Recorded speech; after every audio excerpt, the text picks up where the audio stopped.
New tab, Twitch. Let's go there so you guys can see what I'm up to.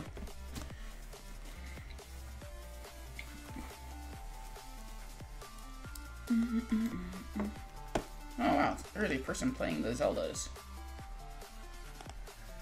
Alright, door's mostly closed.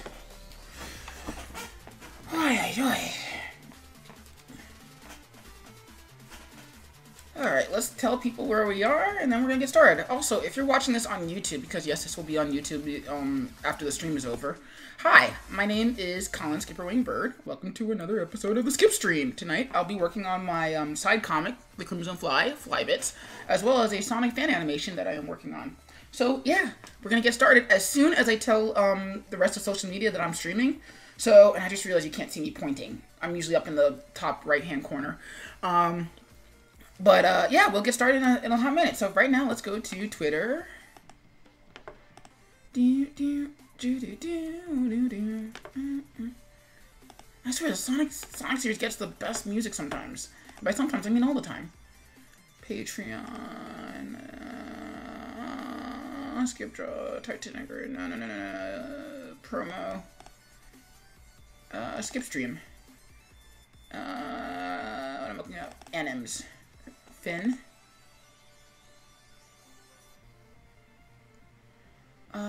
No, not looking for anims, because those are the GIFs. I'm looking for promo break. Work in progress, image sequence.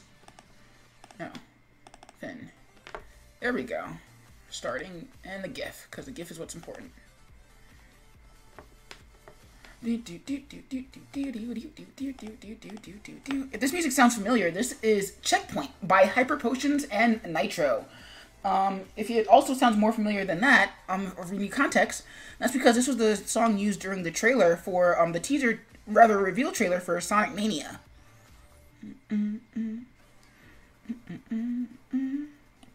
Alright, let's go to the Twitter thing. Yeah, I have these saved as a template on in a Word document, so that way I don't have to actually type in what I'm going to be typing in my promo image. Of course, that doesn't change the fact that I still have to, remember to go to that file, but it is what it is.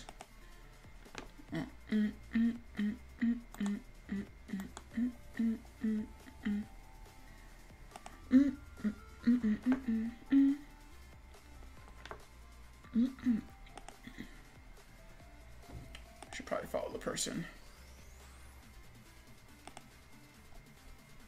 And follow the other person. And Twitter, did my thing run? Because if it didn't run, I'm going to murder you, Twitter. By murder you, I mean, like, just be angry about it. And retweet.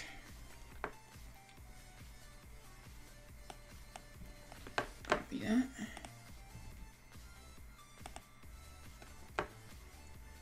Alright, let's go to Tumblr.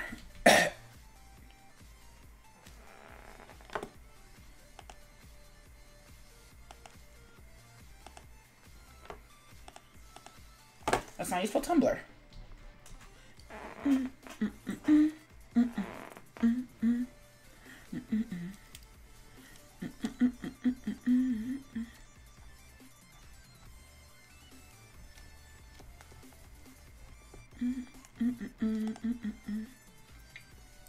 Add a photo from the web.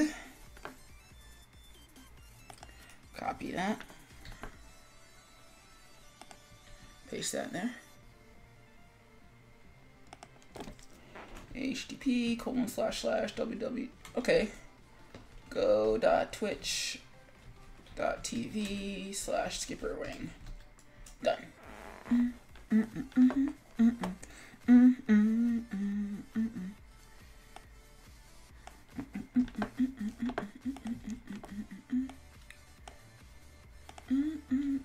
Oops. Copy that. Link it. Done. Tags. Twitch. Streaming. Adobe Flash. Adobe Animate. The Crimson Fly. 2D animation. Animated GIF. Cool. Post that.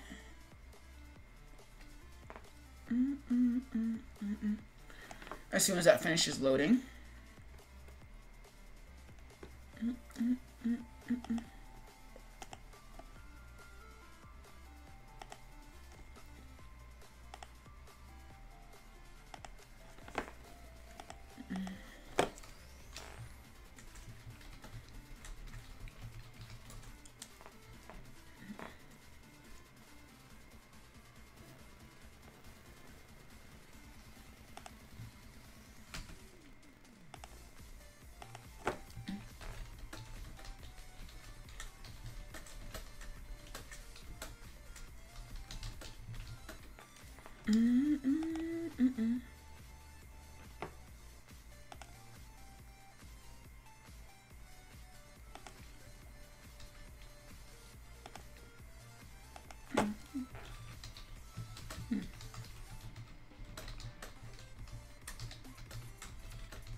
Alright, let's see. Did Tumblr post a thing? Okay.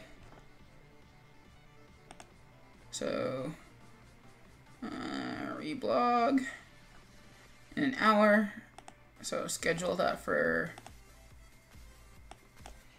8 p.m. Schedule for 9 p.m. And reblog to Sillywing.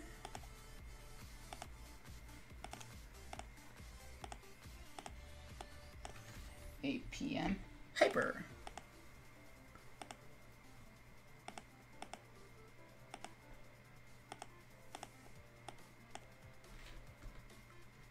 p.m. It's cool.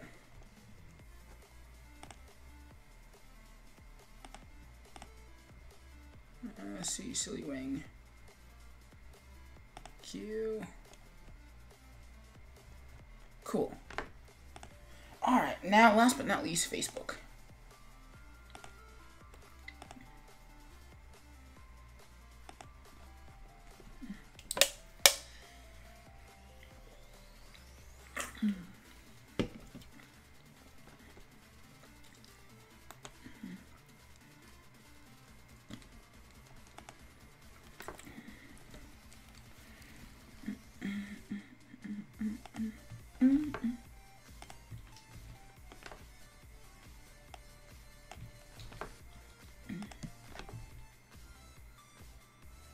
Post that there.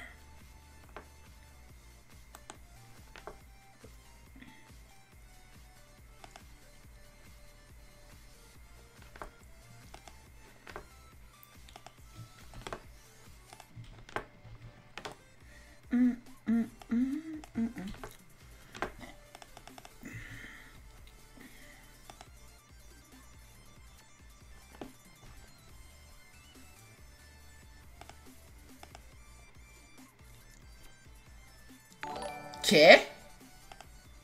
Sooty Bear is now hosting my stream. Well, thanks, Sooty. Much appreciated. Yeah, we're gonna get started in a hot minute if anybody's popping in from Sooty's stream. Don't think I'm being rated, though. Share. Oops, don't want to share that one in particular.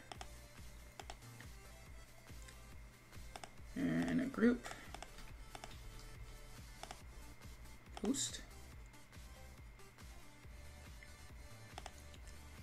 Share. Group.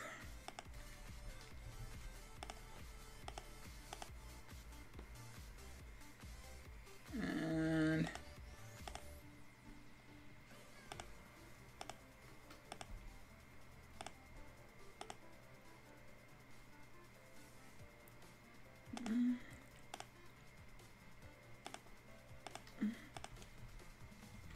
oops, no, don't want to share there.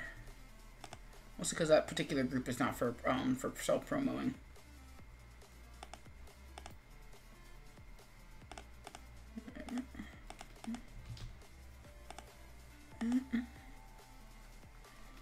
Here in another group.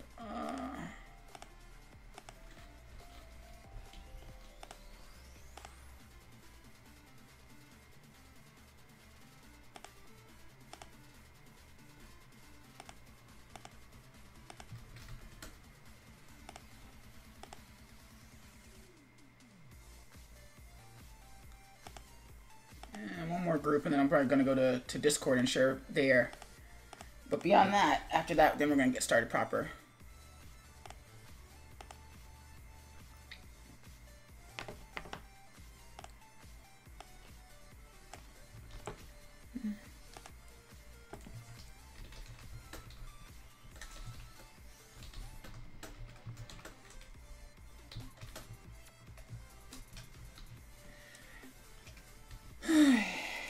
Copy that, paste that.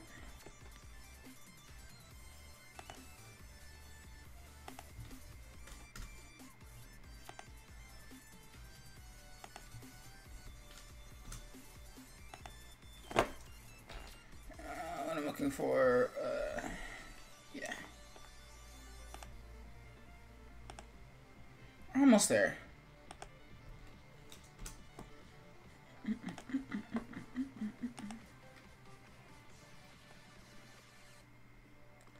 I bugged everybody I want to bug about that, so.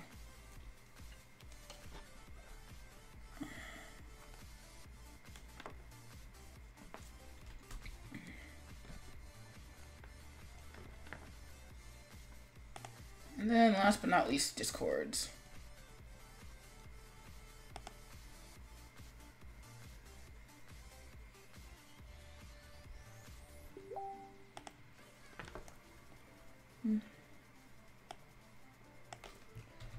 Alright, so who has a stream thing where I can actually just be posting that?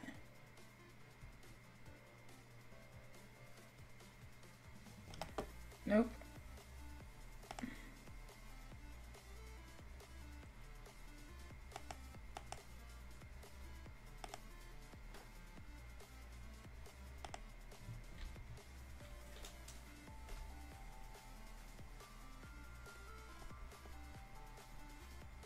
I guess that's dumb. Edit. Delete.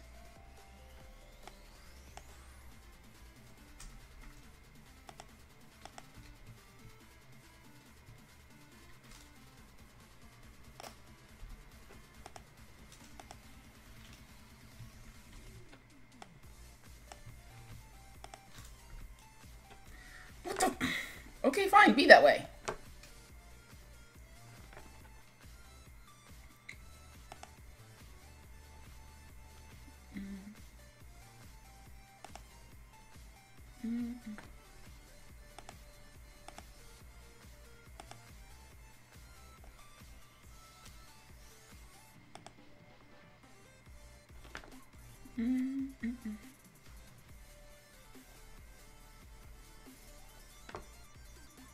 That's fair.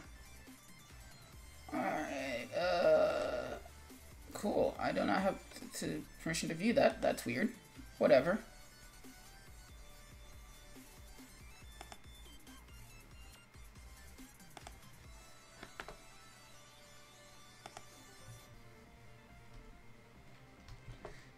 Why is that being weird?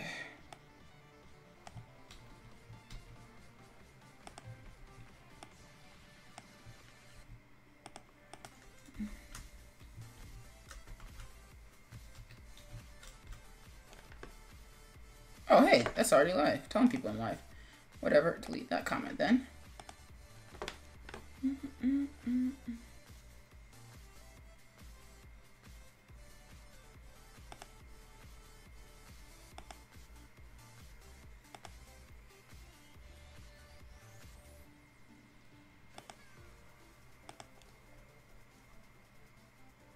I think that's all of that. Alright, I think we're ready to get started proper.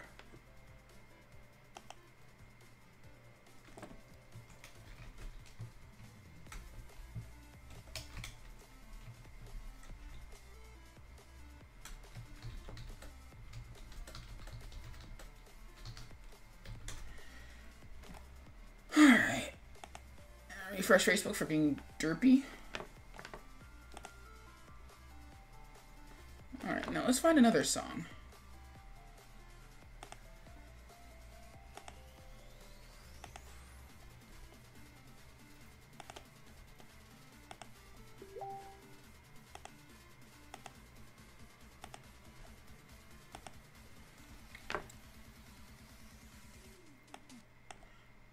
Alright.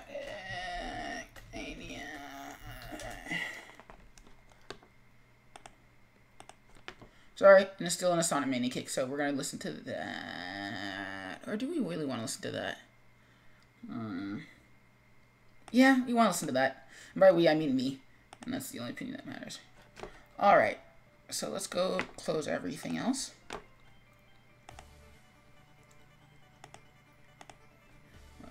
Streaming. Timer. For 25 minutes. And let's go.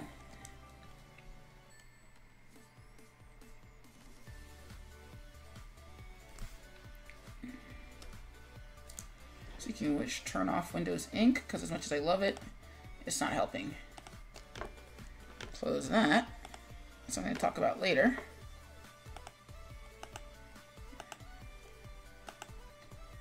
Close all windows there. Yeah. Okay. Frame. Paste layers. Oh, come on, this isn't rocket science, Flash. Apparently it is rocket science. I probably should have restarted my computer before I started streaming, but that's okay.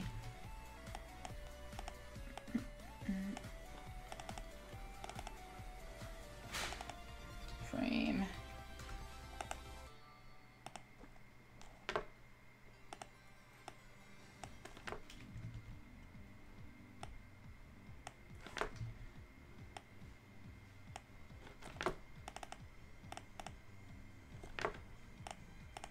Rename that.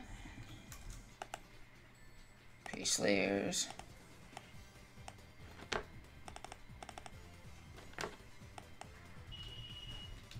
And paste layers. I should really lock that crap. So let's go to frame 1 and let's get to drawing.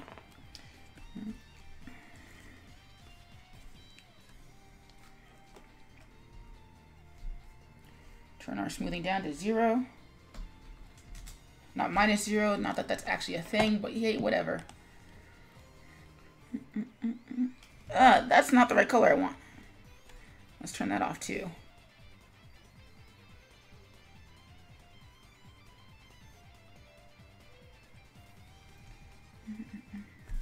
Let's lock the frame layer so I don't accidentally draw on it when I erase stuff.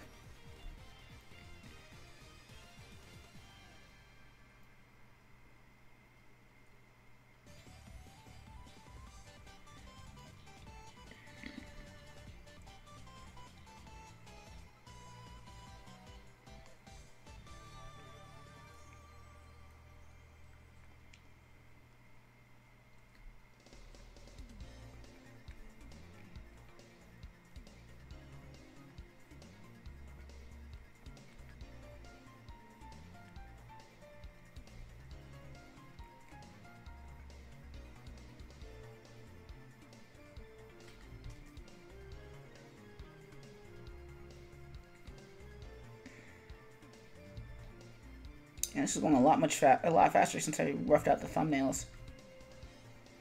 I took the thumbnails and created actual pencils from them.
Actually, that was probably better the way it was.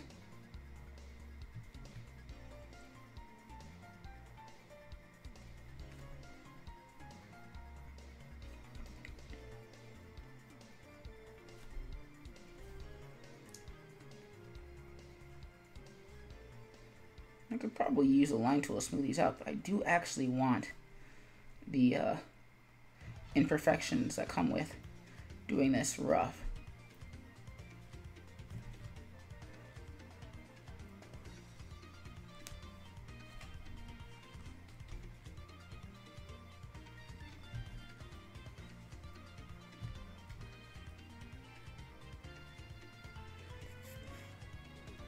Same thing with these stairs.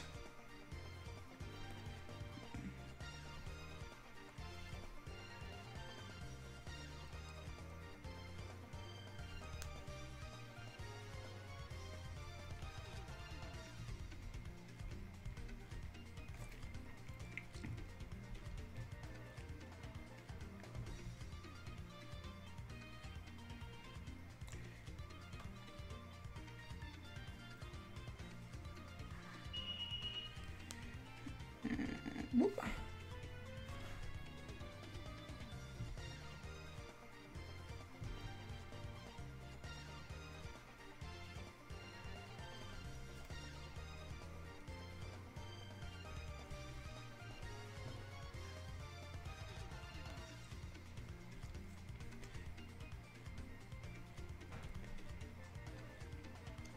Don't really need as much detail as I'm adding, but I feel like it helps.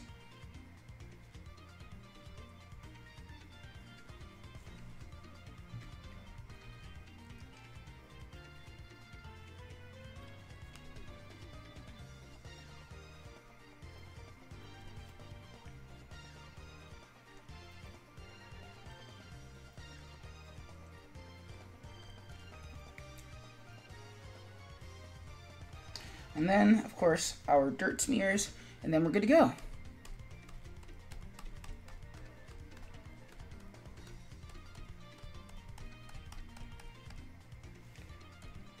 So let's bring that down here. You can sort of see what it looks like down there.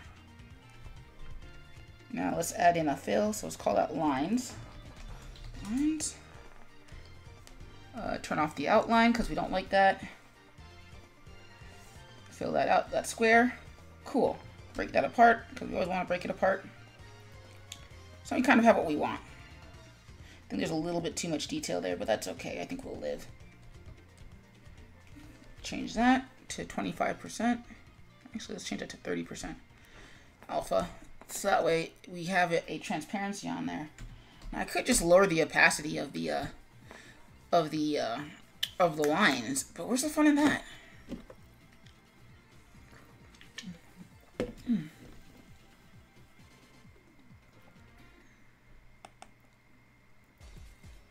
Assuming Flash wants to wake up. Come on, Flash.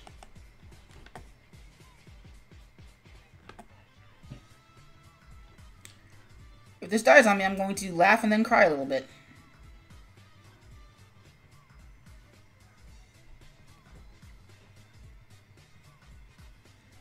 Okay, apparently I have to wait for Flash to wake up a little bit. How are you guys doing this evening? Okay, so it seems like it's working. It worked. Cool. So now let's go back to our brush, our proper brush. Turn the smoothing back to 50%. No. Keep that locked. So now, you can see if you scroll down here, it's completely filled. So what we're going to do, we're going to go into here, and we're going to go turn this off, actually.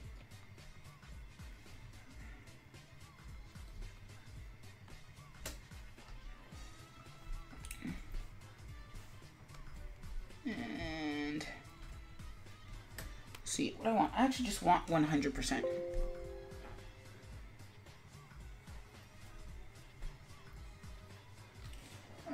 When you're looking over your shoulder, you can't actually see.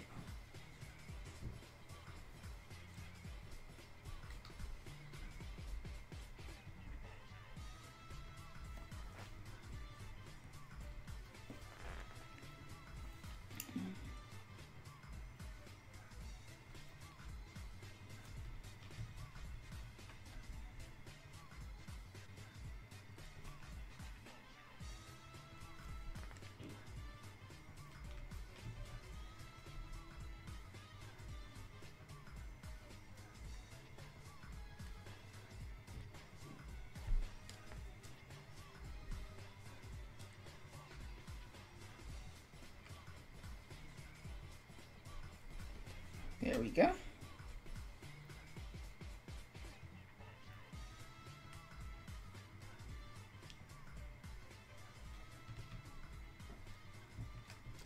This is one of those things we're going to do the mitten glows thing.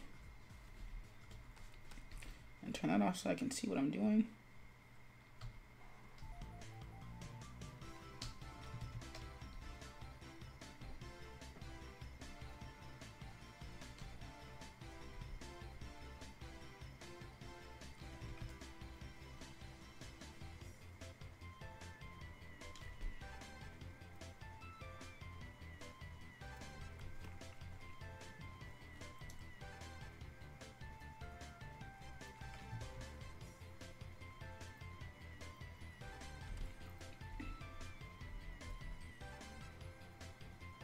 Yo.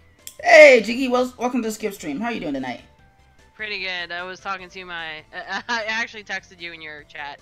Talking to my sister from another mister for like 2 hours. Been like 5 months. Oh god, I forgot the sound was on. Yep. Gotta mute it. Can't listen to the dulcet tones of Green Hill Zone. You know, right? Yeah. No, I ran home. I was like, oh, I'm gonna do all these things before I go and farm tokens tonight for Destiny 2, and I was like, no, we're not doing that. Ended up talking on the phone for like 2 hours. Well, yeah, that's usually how most phone conversations go. Like, I found that, like, sometimes you have people where they're really good at initiating conversations, and then you just kind of never stop talking to them as long as they have something to talk about.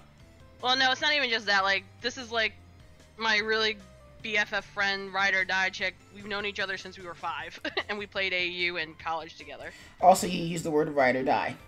Yeah. Sorry, like that's kind of forever tainted for me by that one 2 Chainz song that they did for Fast and the Furious. I'm sorry. Well, I mean, like, it's weird because like somebody put it to an AMV for Redline, and I'm like, oh my gosh, this is amazing. Why would 2 Chainz do something that works so well for anime? It's like, oh, because it's with the Fast and the Furious song. I'm like, okay. It's Fast and Furious. It's live action anime for people who like cars and feel the need to, you know, justify it with stuff. I don't know. Like, I'm in a weird spot with a lot of cathartic media because I feel like not to go all Jack Thompson, but I do feel like there's a little bit of a sort of like, I think in an ideal world, people would learn how to separate and learn to think critically about stuff. I'm not even talking about the quality of Fast and the Furious, but just like the sort of themes that it promotes. Right. Like, I got into I didn't get into an argument, but I was talking about it with somebody about The Punisher yesterday, where like where the post was basically about a preference for the Punisher over, not the Punisher, the Winter Soldier over the Punisher. And I was like, to be fair, everybody is better than the Punisher. And the guy took offense to that. He's like, that's a bit high, rich, isn't it? And he's like, no. The Punisher is a dude with a gun. Like, the idea is that he provides a catharsis for people who want that sort of catharsis. But it's revenge. It's a revenge fantasy for dudes. And in a vacuum, that's fine. But in today's modern society, where people can't seem to either think critically about what they're watching, or in a world where, you know, what just happened this morning happened. Oh, God. I don't think that the Punisher has a place in the Marvel Universe. I mean, that being said, like, I do appreciate, like, John Bernthal, and yes, I did like the Thomas Jane Punisher, too. Right. Like, I appreciate it, but I'm at the same time, I'm like, this character is problematic for the time being. Nah, I mean, I don't even know, just everything in the last, like, week at this point, or should I say the last 5 days at this point, has just been like, I want to go crawl into my bed and with a bottle of Jack, actually I hate Jack, a bottle of vodka, that's nicer, and forget the world exists for like 72 hours. Honestly, well, usually what I do is I get ice cream.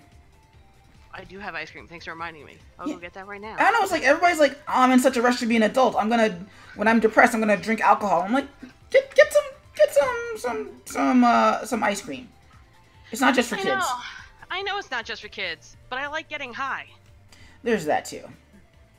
Okay, let me rephrase that, because I can't get high because I work for a very big company, but I can get drunk, and that buzzing feeling is the same.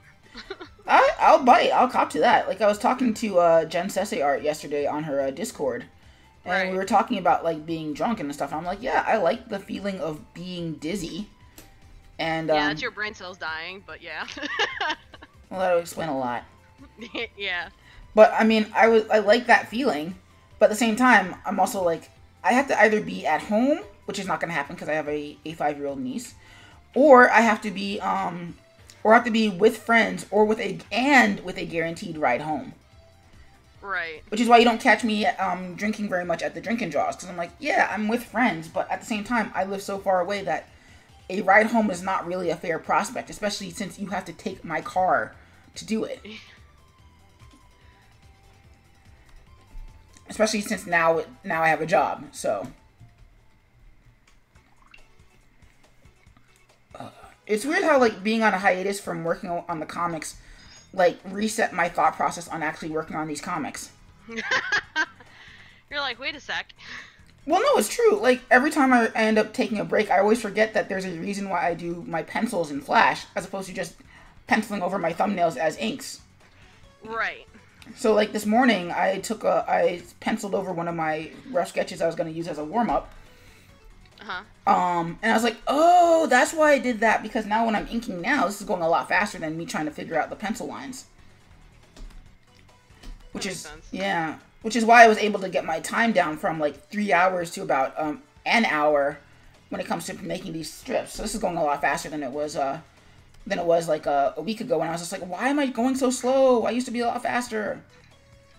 Like, I forgot why I did that in the first place. Yeah. So, yeah, so this... Ice cream, I got Coke. It's gonna be a late night. Oh, what kind of ice cream is it? What did he get me? I still have birthday cake ice cream in the fridge. This one is... Wait, when was your birthday? No, it's not my birthday. It's called birthday cake because it's the funfetti cake ice cream. Okay. With little funfetti chips in it. It's, like, really cool. Chocolate fudge brownie. There we go. Alright, so let's rotate him. Let's rotate the fly a little bit and then do the thing. Do the thing. Just do your thing, babe. Speaking of which, Tom Petty passed away. Whoever that is. Tom Petty and the Heartbreakers. I did not listen to Tom Petty and the Heartbreakers. That's okay. If you heard a song, it was so popular, if you heard the song, you'd be like, I kind of know that. I mean, that's usually me in most music. Like, you can't hear it now because you're, Yeah, I know I'm muted. But, like, I'm listening to Crush 40, and the only reason I'm not listening to Tom Petty is because I just don't listen to mainstream music that much. Yeah. No, I hear that. And it's weird because I think the issue is just that it's the sort of, not toxicity. Okay, yes, I'm going to use the word toxicity. Of celebrity culture. And how, like, in isolation, it's okay for everybody to be talking about their vices. Because that's really what most music is these days, is their vices. Have you not seen the lyrics I posted last weekend? I did not. Huh? I did not, actually. Oh no, the Arsonist Lullaby by Hoser has been my anthem for this past, like, week. Like, I don't mind, like, the whole idea of, like, people talking about their vices and the catharsis that comes from, like, people talking about their vices. Right. But in aggregate, it's like, wow, you guys contribute nothing to society. Which isn't fair. Are you talking about, like, pop musicians like, oh, what's her face, Kesha, where she's like, wake up in the morning feeling like P. Diddy. I'm like, and this is popular, why? I could have wrote half these lyrics drunk off my ass, high as a Georgia pine, playing pool with one hand. That is incredibly specific. Which implies that you've done that before, which is kind of weird to me. Shh. But, yeah, like, and the thing is that, like, that's an incredibly charged statement to make. Sorry. No, not you, me. Oh, okay. The whole thing of, like, you guys contribute nothing to society, that's crap. There's tons of people who take inspiration from that music. And of course you have, and that's not fair to lump every musician together and say, yeah, you're all bad. Because that'd be like saying all comic artists contribute nothing to society. Right. Okay. Now I hear what you're saying. I mean, I personally don't like a lot of pop music besides the lyrics being bad. It's just, no. Unless I feel it, it's like, no. So yeah, but if they inspire people to do stuff, like, that's cool. Whatever. More power to them. Like, I like specifically 2 songs of Eminem's because that's what they do for me. Well, no, like, Real Slim Shady is about thinking critically in a media-charged world. And this was actually just before the internet got really big. Oh, yeah, right. But basically thinking critically in a media-charged world. And then, of course, there's 8 Miles, what's the one? The one about the mom spaghetti. Newsweek, Honor Spaghetti. Oh, Lose Yourself. Yeah, where it's like, screw everybody else. I'm going to make it in this world. And I'm going to fail. I'm going to fall on my face. But I'm going to make it. Right. I mean, the one I listened to in college pretty much before every basketball game, was, Till I Collapse. What's that? Oh, it's, Till I Collapse, crap, I can't think of the lyrics right now. I'm having, like, so many brain farts tonight. I was talking to my friend for 2 hours, and my brain skits out on, like 5 things, and I was like, I can't even remember. Well, talking will do that to you. At least that's what I've noticed as I've gotten older. She's like, hold on, till I collapse. As long as you feel it, the day that I drop, you'll never say I'm not killing him. Yeah, that's the beginning lyrics. Oh, till I collapse, I'm spilling these raps. Long as you feel them, till the day that I drop, you'll never say that I'm not killing him. Cool. Because when I am not, then I must stop pinning him. And I am not hip hop. I'm just not Eminem. Like, that I is think you the, would, that, if you like Lose Yourself, I think you would like this song. not if, Only because it's in the same vein of it gets you pumped up. Yeah, well, not based off of that reading. Oh, sorry. Could you have been any more mayonnaise with that reading? Do I look like a rap artist? I'm white as hell. But yeah, like, I listen to Hamilton all the time because, I mean, like, one, it's a history lesson, and two, it's, like, super inspiring, but also, like, very cautionary in a really good way. So, I don't listen to a lot of music, and, which sucks, because, you know, like, I don't think, like, I don't mean to be callous when I say, oh, some dude died. Oops. No, you had no emotion, like, you didn't listen to his music on the regular. Like, I know Tom Petty because maybe some of his music filtered through my parents because yeah, they're white.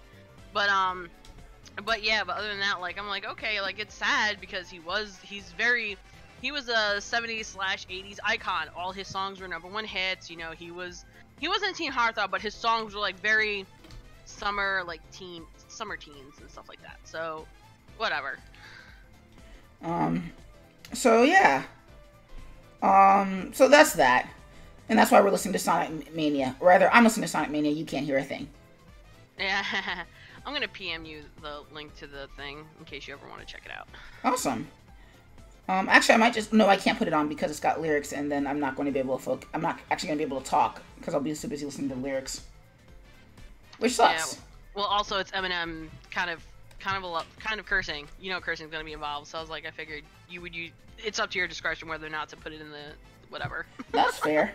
Actually, it's funny because the other evening I was on stream, but one of the people that I follow on Patreon, he was also on stream, and so his as I say follow, I'm actually like supporting on Patreon, and his stuff is very adult. But I was in his chat window because his Discord was being weird, so where I'm like, well, okay, either your Discord's being weird or Discord itself is being weird. So we went into my Discord for a hot minute, and so we found out that it was his Discord. But then I followed him into his, and but then once we started back up again, started his Discord back up again, I just followed him back there.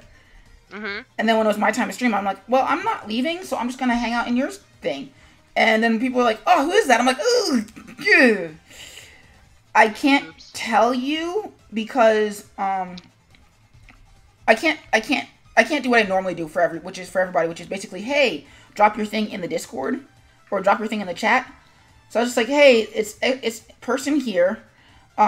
If you want to, go check out their stuff, but FYI, not safe for work. Hashtag NSFW.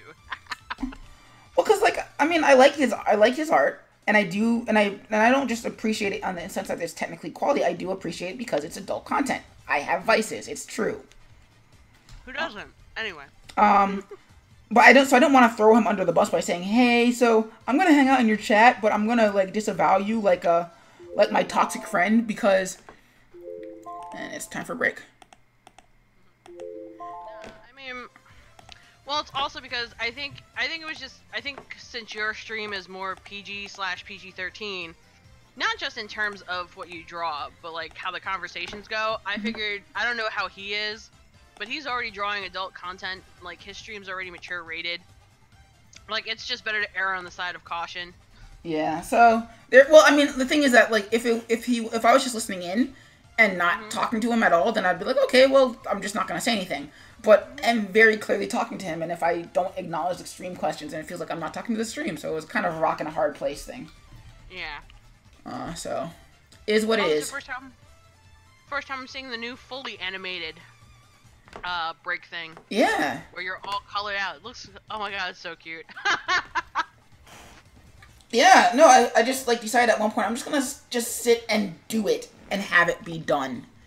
And then that became my pet project, and I want to do it actually a separate one for when it's starting.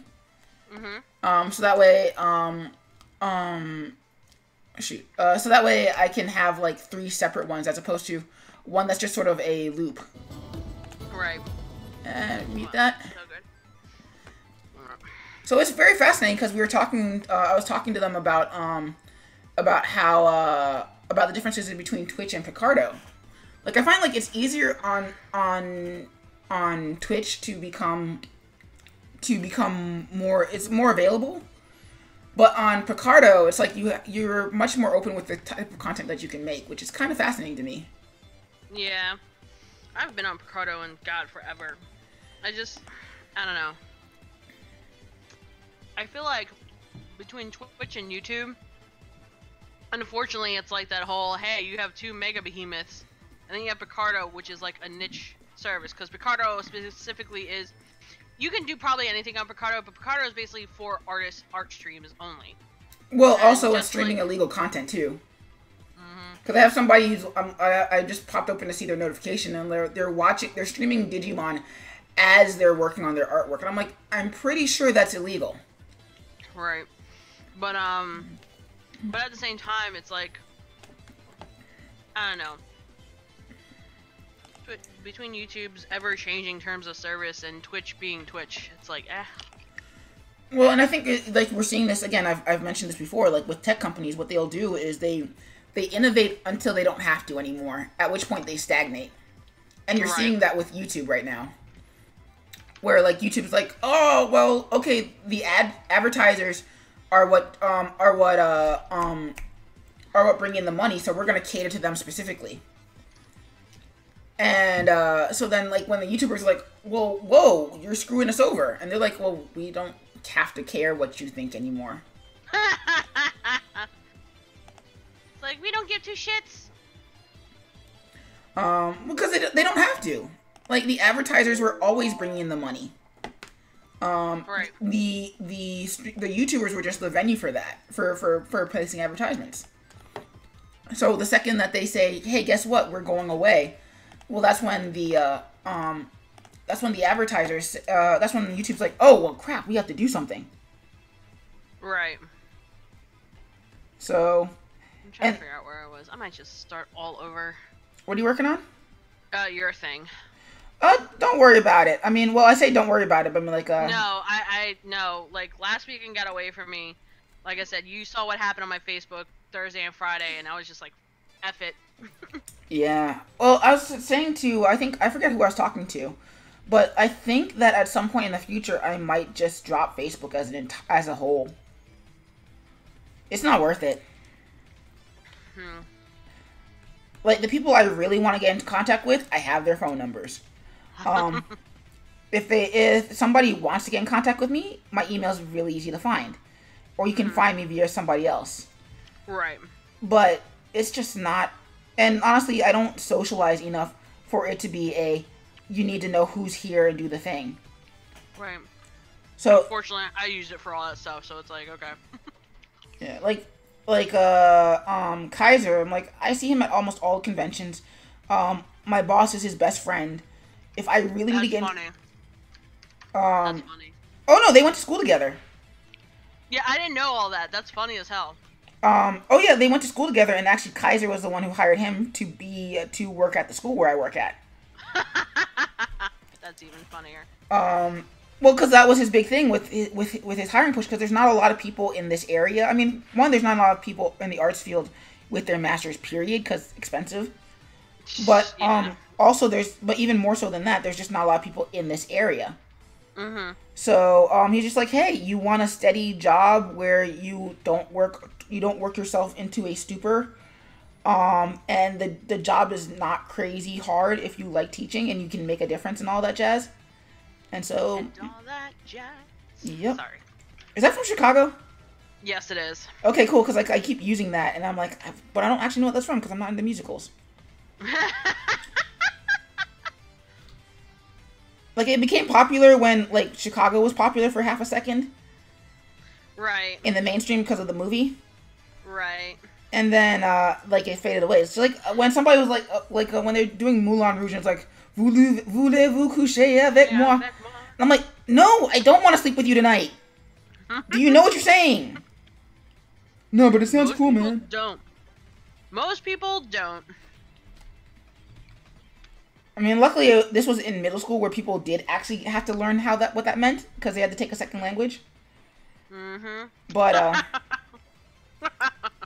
Sorry. I complained about it to my mom, who just kind of like, Colin, you're overthinking people. It would not be the last time.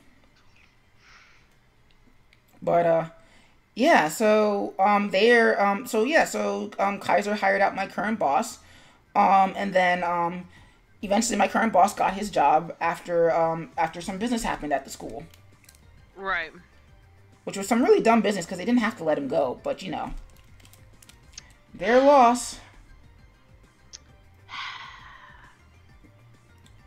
So, yeah, like, back on Facebook, like, I'm not just tired of people arguing with people who come into an argument wanting to be angry or wanting to start crap, but I'm also kind of tired of like, who am I really like affecting? Like, I don't need the validation of knowing that somebody likes my post. There's like maybe 5 or 6 people where like I need continuous validation from them because I don't hear from them on a regular enough basis. Everybody else, I'm like, I know how you feel. I appreciate that you feel the same way I do, but I'm not really doing anything for you any more than I'm doing anything for myself. Right. Like, I'm not educating, and I'm not, like, informing, and I'm not causing people to sort of reconsider opinions. No, but I'm just not... But in my case, I'm just not letting I'm just not letting stuff fly anymore. I'm done with it. I feel that. No, if I was in that position, I would have, like, blocked them, turned off notifications, and said, hey, we can't be friends. Oh no, my uncle blocked me. Fascinating. And then I blocked my other uncle, my own mother, and pretty much blocked him on my phone too. I was like, we're done. Yeah, which sucks, because I don't know if I could be in such a position with my family. I mean, at least with my mom and dad, anyway. Because, Well, I just see it as, I can't fathom, and this may be getting too into it, so just stop me. I just can't fathom how they raised me to be the way I am, and then think that way, and vote that way, and then try to justify all of that. I'm like, you know what? Nah. Well, I think part of it is just that, like, you were raised in the idealist fashion, but then you took it to its logical extreme, and then when they realized that you know, those things are, like, what you were raised to believe is incompatible with the reality of the world, they're like, yeah, this is not what we meant when we said to do the thing. I was like, oops.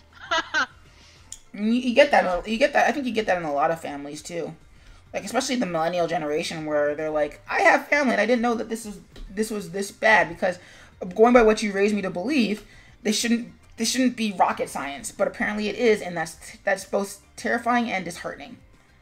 Yeah, but it's just like I said, the friend I spoke to, like I said, she played AAU ball with me. My mom coached both of us, and some of my other friends too. So when I told her what happened, she goes, I don't know how that happened. I'm like, me neither. Gosh darn it. Why? So needless to say, anybody want to adopt me for the holidays? I wouldn't be averse to it. Oh. Why is that being weird? I know, she's already making plans. She's like, we're gonna go skiing. We're gonna do snowboarding. I'm like, I'm coming to snowboarding. Where? She goes, Jen, I need that one white friend that does white people stuff. I'm like, Dana, I'm that one white friend that doesn't really do any of that white people stuff. She goes, yeah, I'm in the opposite boat where I'm that one black friend where like I know where I am quote unquote woke as I'll get out, but I also like that's the rest of it's not me, and that's just not a sort of slight on. That's not a self-hatred thing. It's just not me. all right. Oh no, she's black, but she jokes. She's funny and she's so nice. But yeah, so like her family, like I was always at her family's house and stuff like that. So her dad's actually coming up this weekend. It's gonna be funny as hell. Nice. Actually, she just told me, I talked to her tonight, she's like, yeah, I'm coming down for a wedding this Friday. And I'm like, you weren't going to tell me? You're only going to be like 20 minutes from my house. Yeah, well, that is one of those. Okay, cool. Let's plug those in. Okay, cool. Oh, that looks good. Thank you. Yeah, I started, like, I went back to what I used to do before I started adding, like, muted color gradients into my stuff, which was just basically mostly black and white, but then using just the white to do the thing. Right. So it's kind of interesting because like through some of these some illustrations that I've done on the side that I can't talk about, or rather if you want to know about them, just PM me. Like I've kind of solidified my coloring style. Okay. So these could be in color if I wanted them to be, but they would take a lot longer. Yeah. So it's funny because the setup for this strip is that the CrimFly climbed up this tree, but now is too scared to get down. Because I always found it very fascinating that like when Peter Parker or Clark Kent, like, because you know how they don't, like, it's kind of ambiguous as to whether or not Clark Kent had powers from birth. But like with Peter Parker, he got them as a teenager, and like if you don't have any experience with physical activity, you're gonna hurt yourself, and then you're gonna be scared of it. You're gonna be scared of what you can do. Oh yeah, I mean, I could just tell you just from sports. The saying in sports was the only reason you get hurt is because you don't go hard enough. If you half-ass any move or any move that's supposed to be aggressive, at least to the basket, you're gonna get hurt. But if you go aggressive, you're not gonna get hurt. So, like if you've seen some of my Facebook pictures, or at least that one profile picture where I'm flipping up in the air during Taekwondo, I mean, no, I've got mad ups, and I used to be hyper physical when I was a teenager. But the one thing I would never do was like flips and just basically head over heels flips, because that just never, like, I could never hack that. So like back flips, front flips, etc., etc. There's a reason why I don't still trick to this day. Like my brain just cannot keep the perspective straight. Like I have to have a pretty good idea of the perspective of like my internal perspective everywhere I go. So flipping is too disorienting for me to do it. So I decided to put that in the CrimFly, where it's like, oh, the CrimFly got up to a certain height because they just discovered their powers, but they don't have any adjustment to the vertigo or fear of heights that you would have if you'd had the powers your entire life. Right. It's a new, like any new thing, it's gonna be tentative. It's gonna be like, oh my god. So in this case, the CrimFly got up a tree and then stopped. Which is also why you don't see the CrimFly like scaling skyscrapers in the main series. Right. I mean, also partially because I'm too lazy to just draw skyscrapers, but that's not the point. It's like, yeah, that. So because like if I was Peter Parker, I would not have automatically become Spider-Man. I don't understand that. I mean, I understand the grandfathered nature of it, because of like you have to get past the origin story and then get to the Spider-Man parts, which people care about, or people think they care about. They think they care about. You think you care about this, but in reality, well, like everybody does appreciate the training montage. Right. They just didn't realize they appreciated the training montage until Iron Man did it. And I mean, even then it goes even earlier than that, like when Spider-Man did it in Spider-Man 1. But even then, that was like a sort of 5-minute sequence of, haha, look how funny this is. as opposed to constantly having to sort of adjust and thing. You saw them sort of like pivot around that in Homecoming rather than with the powers, they did it with the suit instead, which I don't think was really super necessary.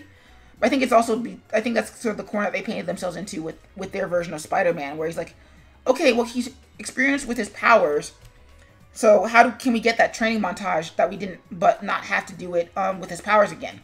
Oh, do it with the suit. Let me see. Let me bring the CrimFly down a little bit. The other cool thing about working in Flash is I can bring, at least with the way I draw, I can adjust elements without having to redraw the entire thing, which is great. Yeah. Hoot. So yeah, so I've been taking these Linda tutorials on programming.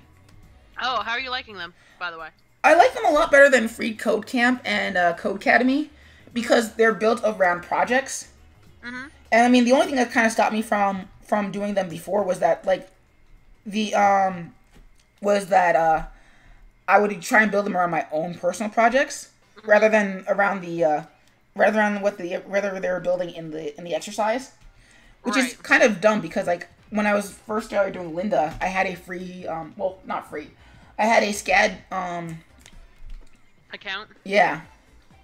I was gonna say, if you need, let me know what courses you're taking. I can download the exercise files for you at work and send them to you. Oh no, I have them. Like okay. I'm paying for Linda's tutorial now. I misunderstood. I thought you said you were still using the free Linda. I was like, because you said you had an account at SCAD, and I was like, oh, past tense, he might not have it now. Oh yeah, no, I have it. I do the $29 a month thing now. Okay. Mostly because like there's always something to learn, and also for the nature of my job, there's always something I don't know that I need to know. Mm-hmm. Which is kind of frustrating, but it's also kind of like refreshing. Right. I mean, it's frustrating whenever I get some sort of validation that whatever I'm already doing is already working well enough, and I don't need to change what I do. Mm-hmm. But it's refreshing in that you never like it doesn't hurt to learn new things. Like I went back. Oh, sorry. Keep going. Oh, so like so you know how I'm like super addicted to Sonic Mania, right? Yeah. Right. Or whether within reason, because I usually gripe about it too. But so they had the art director Tyson Hess on their live stream, and he admitted that that the opening for Sonic Mania, the one where they're like dashing around like this sort of weird Doctor Strange world. Okay. That was done in Flash, and if you've seen that opening animation, it's gorgeous. You would not think it was done in Flash.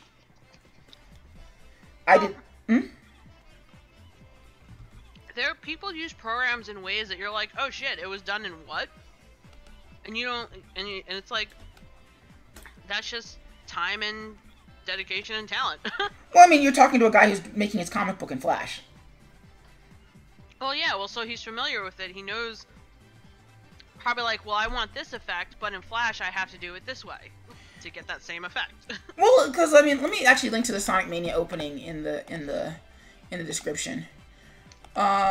Sonic Mania opening.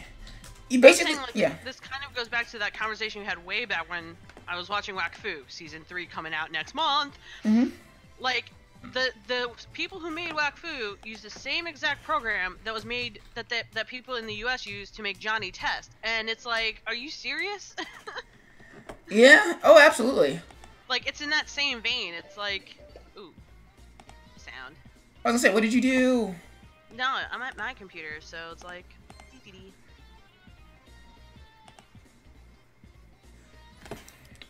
So, yeah, well, I mean, like, it's one of those things where it shouldn't blow my mind in particular, and yet it does. The scene where they're running through the Doctor Who type land? Yeah, the entire thing. Oh, this entire animation was done in Flash? Yeah. I can see that. I couldn't, which is weird, because, again, look at what I'm doing now. Yeah, but, like, it makes sense. Like, it's one of those things where, like, if you asked me to do it, I could do it. And I would probably still do it in Flash. Mm-hmm. It's less that the possibility of being able to do it, and more the social, socio-industrial, mindset of doing it in Flash. Like you wouldn't ask, you would expect Sega to go, okay, what do we need to do this to make this animation? And then Mr. Hess to go through the entire thing.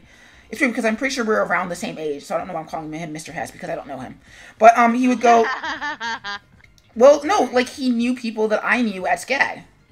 Right. So it's one of those things where it's not implausible that I would have met him at some point. But well, he graduated by a god, but you know what I mean. Anyway, yeah. Like you would expect Sega would go, okay, how are we going to make this? And he would go, well, we can make it in Flash. And then Sega would go, okay, yeah, but we heard that industry standard is Toon Boom, so you're going to make it in Toon Boom. And he'd go, okay, right. Well, okay, I can. I would prefer to do it in Flash, but I can do it in Toon Boom. Right. Like sort of like how at my old internship, actually, at my old internship, they let me work in Flash. Huh. I don't know. It's one of those weird things where it's the frustrating issue of like, quote unquote industry standard versus personal preference, especially in a field where it doesn't necessarily have to matter. It really doesn't, but like you're also getting into, I mean, contributing that you're talking about industry standard. I mean, Wacom's quote unquote industry standard, but I have a perfectly good, $500 tablet that's, just as good. It just doesn't have all the bells and whistles. You're talking about programs like Adobe being standard for all the art stuff, and it's like, well, all these other programs are just as good. But everyone has their own way. Like, as long as you can export to a JPEG file or whatever file, it should be fine. Well, and that's what's actually fascinating about the Flash is Dead crowd, is that they seem to, it's just like with computer graphics in games. It's like you do realize that that's not a valid position to take. Like, I think it's only really valid in education. Mm-hmm. Because of the nature of, like, with education, you're not starting out. You kind of do want to learn the best software, right, and then go from there. Right. Especially if you're going to go work for, if your goal is to work for a super high-end studio, where in there very specifically, yeah, we work with the best. If you don't know that stuff, like if you don't know Maya or Blender, or you don't know how to apply Maya or Blender. God, I hated working with Maya, but yeah. Like, if you don't know Maya or 3ds Max, yeah, like, you're not going to be a 3D animator. That's just a fact of life. I mean, a lot of it, though, especially for, at least I feel like for art, I don't know how it is for animation, a lot of it is just because of cloud applications, and unfortunately Adobe has the monopoly on that. Well, not only do they have the monopoly on that, but like, they're collaborative, because people do a lot of collaborative stuff in the art world, and it's like, it's just easier to do it through Adobe. Not only easier, but also they have the infrastructure to be able to do that. Mm-hmm. Because like maybe Smith Micro's getting there. Portal Graphics is definitely not there, and whoever does Paint Tool Sci is really not there. No, Paint Tool Sci has some of the best blending ever. I love it, but it's like, you're killing me, Smalls. So that's so there's that. But it was very fascinating and also very reaffirming, but it's also still frustrating because, like, we had me and my boss had a meeting where he's just like, hey, so I know you like using Flash, but can you pivot to Toon Boom because, that's industry standard and that's coming down on my head too. Right. Well, like, industry standard, but, like, Toon Boom has their own, I'm guessing Toon Boom has their own tools, like a Toon Boom file, like, everyone has to just be working on the same thing so they can transport the files between animators and crap like that. Like, oh, pretty much. Like, it's very, it's not just cloud based, but it's also very team based as well. Right. For example, like with a Maya file or a 3ds Max file, where instead of saving just a file, you're saving an entire folder, which is part of the reason why I don't like it. Because I'm like, hey, are you still here? I'm here. Okay, I'm cool. Listening. I'm listening. Dun dun dun. But it's because it's very frustrating because, like, when I'm trying to transfer my files from one system to another, it's like, okay, well, you have to copy this entire folder, and exporting is a giant butt pain, and etc. etc. etc. So I'm just like, I don't like Toon Boom for that reason. And it's got a very steep learning curve. Like, it's one of those things where once you get it, it pays in dividends. But until you get to that point, it does not. And Flash just has a much smoother learning curve. Like, you do plateau a lot sooner than you would in Toon Boom. But by the time you do, it really shouldn't matter because either you're a good animator and you can work in both Toon Boom and Flash, or you're not and you're using Flash to compensate and you're probably still not going to be a good animator in Toon Boom either. Right. So. Okay, so this is the new one you sent me. Do you want just access to that entire folder? No, you gave it to me. It says assets for Jen. Okay, cool. Well, I mean, I downloaded it because when I got to it, I was like, okay, I have it. Well, I mean, like, the reason why I want to ask you if you want to have it's cool. They're watching old versions of Digimon. Like, remember what this thing that Saban used to do for all of their properties, where by the end credits they also had they had an opening credits movie. Opening credits thing, and then they had an end credits thing, which was the title screen, but they're just like a clip show. Oh, that takes me back so much. Yeah. I mean, Like, a lot of anime does that too. Like, at the end, they got like little stuff going on. Well, like, what I liked about Saban, what Saban would do with theirs is that it was basically a rearrangement of the opening, not the music, right, but just taking clips from the main series. And just rearranging it like a music video, just without credits. Okay. And that was really cool to me. But the other thing that was cool about that to me was also, like, if you're watching Power Rangers, at least the first 3 seasons. Go Power Rangers! Well, not the first 3 seasons, the first 3 series. Okay. Well, because I'm like Mighty Morphin, Zeo, and Turbo. Actually, right. Mighty Morphin, Zeo, Turbo, and In Space. They would also sort of intersperse it with a blooper reel. Right. So you got to see the actors, like, be actors. And that was kind of fun to watch too. It's actually very heartening to me to see, like, with the old Power Rangers, how many of them, like, still embrace that. Like, there's very little bitterness, at least now, over their time as Power Rangers. And if there is any bitterness, it's not over the role itself, but over, like, how they were treated off screen. Right. Like, David Yost. Oh, man, I feel so sorry for him. Him and, oh, God. I should know the Black Ranger's name, and I don't. Walter Emmanuel Jones? Yeah. I only know him because he was one of the first live-action, black, action stars. Not action stars, but, like, action TV stars.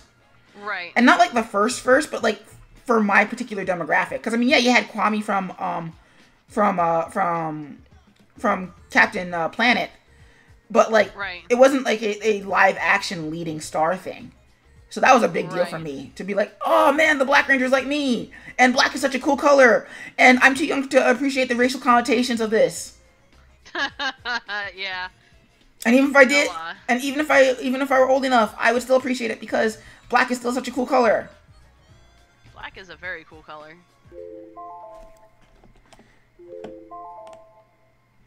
So yeah, well, I don't know what happened with Walter Emmanuel Jones, but, like, with David Yost, there was a lot of homophobia on the set. Yeah, I mean, they're trying to say, like, oh, we weren't treating him that way. I'm like, you know what? It was the early 90s. I have to take that with a grain of salt, considering now that I'm older and I studied history a little bit, even though I sucked at it. You're talking about the 90s coming off the, like, AIDS epidemic and the wave of, like, homophobia of the 80s. And the thing is that, yeah, and, like, fair for its time is still bad. Like, you don't get a pass for saying, oh yeah, well, we didn't know any better at the time. It's like, that's still bad. People still suffered. So, like, I'm sorry you're treated like a second-class citizen and now you have no prosperity or wealth for, like, 5 generations. Our bad. It's like, no. Or how it's like, we didn't know that you were people, so we didn't give you the right to get married. Yeah. I mean, just anything of that nature. Like, just when you deny any person a way to get life, liberty, and pursuit of happiness. You know, the 3 things that are enshrined in our Constitution. When you deny anybody that, it's like, I think people just forget, like, there are long-term serious effects. It's not just, oh, this happened, it's happening now, and well, it's not that big of a deal. But then, like, the long-term repercussions are real, and they're horrible. And I think that we're sort of we're not taught to appreciate that. Like, we're just like, events have, like, I think that's the frustrating bit of it is just like events like World War II when it ended. Not even just World War II, World War One. When World War One ended, the events, the reparations after the end of World War One fed directly into World War Two. Well, yeah, because they punished the hell out of Germany. Mm-hmm. Like, I don't know, like, how many people are history buffs or want to jump in. It's like, the one thing I read about World War One. First off, World War One even started was because the two countries that went to war, it should have just been them two. But of course, it's like, you promised to fight with me if I went to war. They got there, everybody and their mom got in it because of treaties and alliances. That was the biggest issue. Like, even though all these other countries had no beef with each other, it's like, well, you signed a treaty saying you'd help me if I get jumped, so now you gotta come in and help. It's like, oh crap. Pretty much. So, But yeah, but Germany got the worst of it, and it actually kind of mimics America, because we went through our own, because of the sanctions put on Germany after World War One, it created, you know, a depression for them, and they got angry, they picked a scapegoat, and voila, Nazi party regime born. I mean, you're talking about the same thing happened in America. We got a depression. I mean, nowhere near as bad as what it was back then. I mean, nowhere near as close. Were we having breadlines and stuff? But still, people lost a lot of money. People lost jobs, homes, stuff they've been saving for years. They got angry. Hey, we need a scapegoat. Hey, we got a black person in office. It's like, oh god. Well, it's like the idea that actions have repercussions and long-standing repercussions is somehow alien to people. And not just like in terms of historical context, but also in terms of just like work ethic and shoot, I'm forgetting the words. But it's yeah, like it's why you have to watch what you say and do online, because it doesn't go away. And it shouldn't, and not only that, but it shouldn't go away. You shouldn't get a pass just because I didn't know what I was saying. Oh, I was young, etc., etc. It's like that excuse flies up until age 10. Right. I think, and the problem is, I didn't know, like you said, I didn't notice them fly anymore. Or like now that this conversation is reaching levels that people are kind of getting, if they are getting uncomfortable with, they pull out the, well, I know such and such people, I can't be that. Or I help such and such people, I can't be that. And it's like, no, it's a little more nuanced and there's more context to that, and you just don't want to deal with it. For example, Milo Pineapple Face got married, and everybody's like, oh, he got married to a black dude. And like half the tour is like, you see, he can't be racist. And it's like, that's not how that works. It's called a fetish. Well, not just that, but also, you can be a minority and still be anti-minority. And I'm not talking about like Milo's boyfriend. I'm talking about Milo himself being a gay man, and like who basically constantly crusades for the anti-gay movement. And it's and even if you, I was gonna say, like, but you see it in all minor. There's something like that. Like what was my friend going on about on her page the other day? The house Negro. She was calling them other words, but which I cannot repeat for sure. But basically, like, you're talking about, and it's sad, and at the same time, it's harrowing, because if you think about it, you basically took a person, made them hate themselves so much that they reject their own identity and want to bring down other people with them. Which is very, well, it's very disturbing. But it's like, you also don't get a pass for that just because... oh, no. Oh, 2 seconds. What's up? Is this the right charger? I shifted it. It should work, yeah. It's not working. Okay, well, you're gonna have to wait until my next break. I'm just asking. Okay. Just plug it in. Yeah, try and plug it in. Apparently somebody has an iPad. An iPad that needs plugging in anyway. But, Yeah, it's just like I don't. Well, okay, I don't. One, I don't get it, and two, I don't give a pass anymore. Like the as I was saying on a friend of ours is a post. Um, innocent in isolation, problematic in aggregate. AKA once okay, fool me like I mean it's basically fool me once, shame. Shame on you.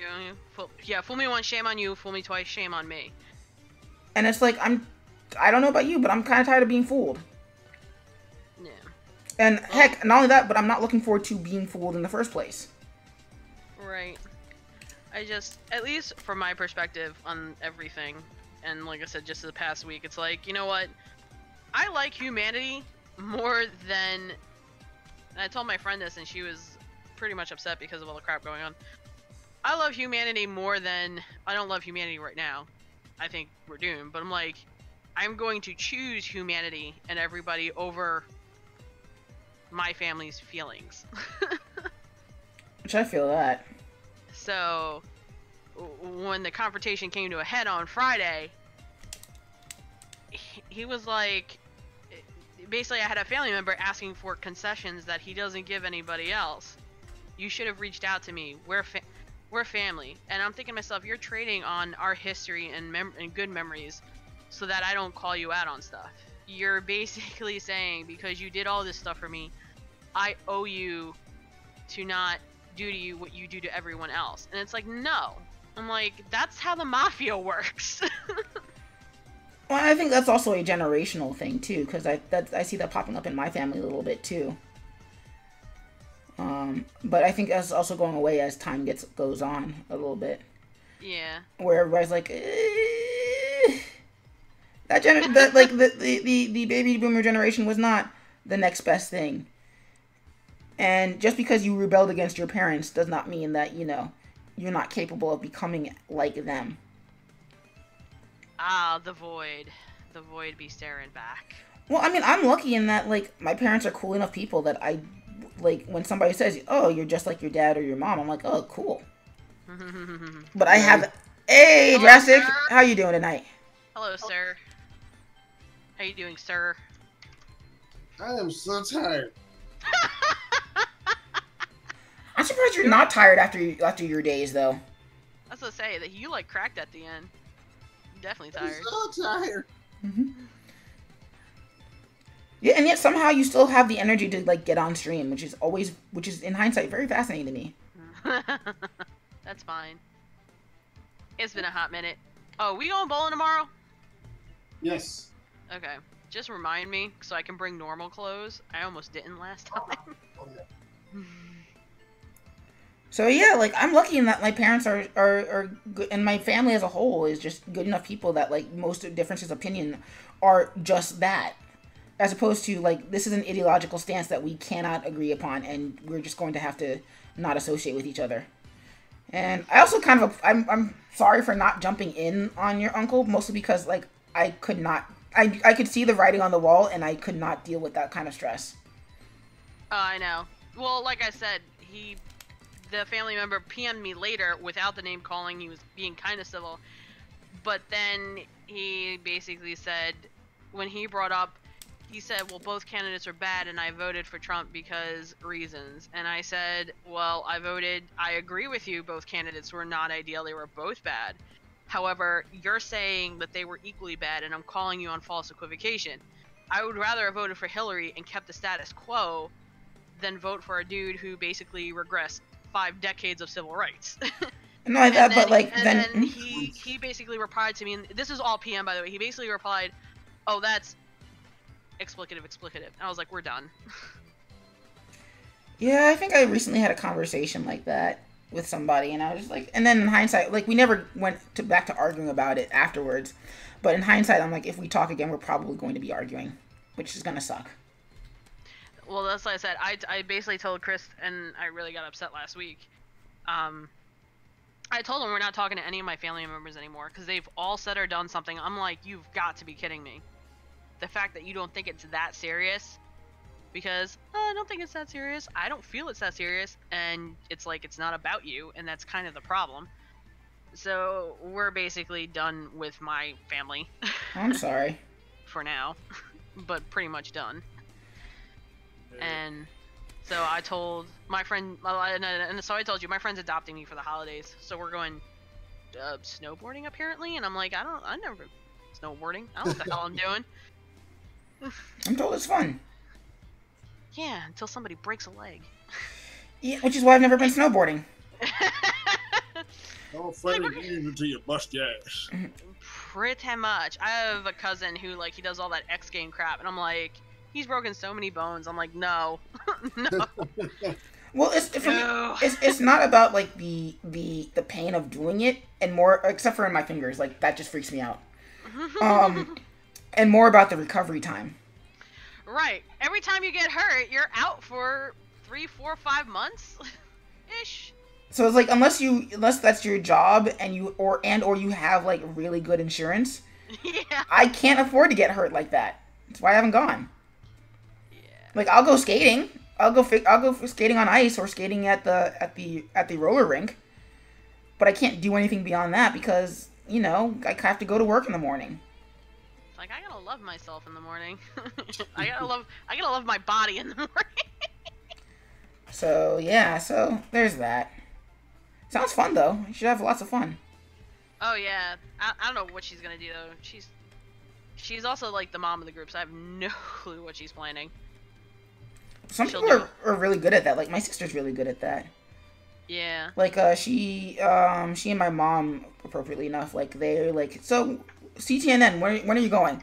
And I'm like, these dates? And they're like, okay, cool, we found these flights. Which one do you want? That one? Okay, cool. Do you know which airport you want to get into? The one by the place? Okay, cool. And then, like, by the end of the weekend... One by the place. One by the place. You know the place. And so by the end of the weekend, like, we had that entire trip scheduled out. Albeit that's like out of two paychecks. I'm going to be giving my mom $200, which is going to basically translate to, hey, okay, so when the people come by to do the thing, I'm going to pay for it, and then at the same time, I'm also going to give you another extra $100 on top of that, which I'm cool with. Well, no, because it was the whole issue of, like, I don't have $400 on me at the moment because I just paid $900 to get my car to stop making grinding noises. Yeah, I gotta put my car into the shop too. I was like, I need new brakes. It's time. And I was like, damn it, I was hoping to push it off for a little longer. Well, yeah, like, my dad noticed a grinding noise in my car and he was like, hey, Colin, you should get that checked out. And I was like,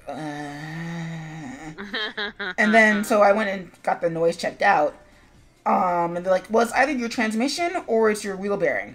But we're not sure, so we advocate taking it to this transmission place to get it checked out. Right. And so the transmission guys were like, no, it's very definitely not your transmission. It's very much definitely the other thing that they said it was. And the way that he demonstrated is that we went joyriding on the highway, and we made some wild turns, and he's just like, yeah, so you see how it's not making noise when I turn to the right? I'm like, yeah, sure, car guy, even though I can't hear anything, but, I'm going to take your word for it, because you're the car guy. Right. And so, he's like, yeah, that's your transmission. And I'm like, nah. Because basically with that, not your transmission, it's like, it's your wheel bearing. Sorry, I said the wrong thing. Oh, no. Don't mess with that ever. You've heard my story about that. Don't ever mess with that. What, the transmission? No, the wheel bearing. Or in my case, it was the ball bearing on the driver front side. I did not hear this story. Yeah. Well, wait. Let me finish my story and then. Finish. Yes. So, Yes. so I went back to the Midas because Midas is who my sister uses, and so they like her, and now they're starting to like me because they like her. Okay. Well, you'd be surprised, like, just like being cordial to everybody just kind of makes things go a lot faster. Right. Like, even when you're like, I don't have any reason to talk to you, but I'm gonna make jokes in your face anyway. Unless you're like just like not feeling it, having it, then it's like that's bad. But anyway, so went back to Midas, and what they said was like, like, yeah, your left one's going, and if your left one's going, your right one's probably not far behind, so you should probably get that taken care of too. Yeah. And they're like, yeah, that's gonna be approximately $1,000. I'm like, So this is where the story gets both better and dumber at the same time. I had the money at the time. But there's a but coming. Oh, absolutely, there's a but coming. SPX was coming up. SPX was coming up then. Ooh. Oh, oh yeah, I remember this. And I needed printing done. Yeah. So I was like, you know what? If I make if this year's SPX goes as well as last year's SPX, then I'll make back the money and have some extra. This year's SPX did not go like last year's SPX at all. It did not. So instead of like the $800 I was expecting to make, I made like $200. Oh boy. So the thing is that not enough to make me worried about my next paycheck and be like, I need my next paycheck now, but like enough to be like, okay, well, I'm gonna have to put off this car thing for a little bit. And so, but then in her way, my sister comes by and says like, hey, I got you an appointment, so like you're free now, right? I'm like, yes. Cool, I got you an appointment for the car people to get your thing fixed. I was going to put this off a little bit later so that I could, save up the money so I'd have spare money to be left over. But you know what? You scheduled the thing, so I'm going to do the thing. And that was both fun and not fun. Good news, my car doesn't make any grinding noise anymore. Bad news. Bad news. I'm going to have to be very, very careful with my paycheck. I mean, careful with what's in my savings for the time being.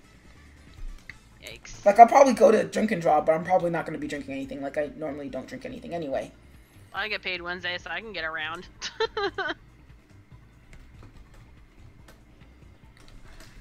Sweet. So yeah, it's one of those really, really, really frustrating things. I forget how we got onto the money. Money car. I don't even remember either. But you had a story about your ball bearing. Yeah, the ball bearing on the driver's side. So I don't know if you guys remember when I had, God, it was so long ago. When I had the Sebring, the red that the top came down. Like, nope. Nice. This was before I knew you. Okay, well I had a red Sebring. It was kept in okay condition. I bought it off of my uncle's friend. But he kind of let it sit for 3 years, and I had to get it. I had to put like $1,000 into it just to get it road ready. 6 months later, I didn't even have the car for. Now I'm thinking about it. I didn't even have that car for a year. I had it for like 6 or 7 months. So 6-7 months in, I'm driving back from work, and all of a sudden my car starts making a grounding noise, and all you heard was ching, and I'm white knuckling it on 695, like a mile from my exit, doing like 60 miles an hour. I had to drop to 60 miles an hour, but I called Chris and I was like, we're going to CarMax and we're getting a car right now. I can't do this anymore. And I didn't even feel it. My car was pulling really hard to the left after it. I didn't even know the ball bearing broke. I just knew something broke and my car is not driving straight. When I pulled it to the house, he goes, holy shit, Jen. I come out the car. My wheel was bent into the car. Like it was on an angle because the ball bearing and everything broke in there. Wow. How did you get home? I had to drive it home. Like I said, I was white knuckling it. 2,000 pounds, and thank God the power steering didn't decide to go out. That would have sucked even more. Why do you keep naming that? Yeah. So he followed me to the CarMax after that with the hazards on. But I rolled into the CarMax. I was like, I need a brand new car, right now. I'm not doing this lemon crap anymore. And that's how I got my current car, the Yowie Mobile. I was gonna say, because that's the one I know. I think you might have told me the story about this. I didn't know it was related to your uncle. Yeah, it was I have like 5 uncles. It's my one uncle's friend. The one uncle, I don't even think he voted, because he's just like, la-di-da. It's what it is. It's funny. What? Over, down. It's weird. This is going faster than I thought it would. It's going faster than my other ones were going, but it's still not going fast enough for me, which is kind of frustrating. Brr. Which sucks because the jokes are still pretty funny. At least I think they're funny. They're funny. But, Are they funny? They're funny. Well, what's weird is that I wanted them to be sort of like standalone, but I find that they a lot of these work. The ones that I've written so far or drawn so far work better in pairs. Right. Like the first one stands on its own, but it's got an even funnier punchline in the second one. Okay. And then the second one, like, it does work on its own, but it works even better if you have the context of the first in it. So I can't stop. I still just can't stop writing sequentially. So I think it's gonna be my schedule until I get my strip back up, which I don't even know when that's gonna be. Well, because you saw my plan, where it's basically I'm gonna learn how to do this in ActionScript, and then I'm gonna learn how to do it in JavaScript. Which is one of those weird, like one of those. I know there's probably a better way of doing it that doesn't involve like learning 2 languages, but I don't know. I just feel like that's the way that's got to be for me. How did this go into that? That being said, I would still love to see what you turn out though. That's fine. Once you see it, like I said, you will get it. It's just doing it consistently and just getting the syntax down. It's not that different. Yeah. Crap. I totally forgot. Ding. It's easy. Remove.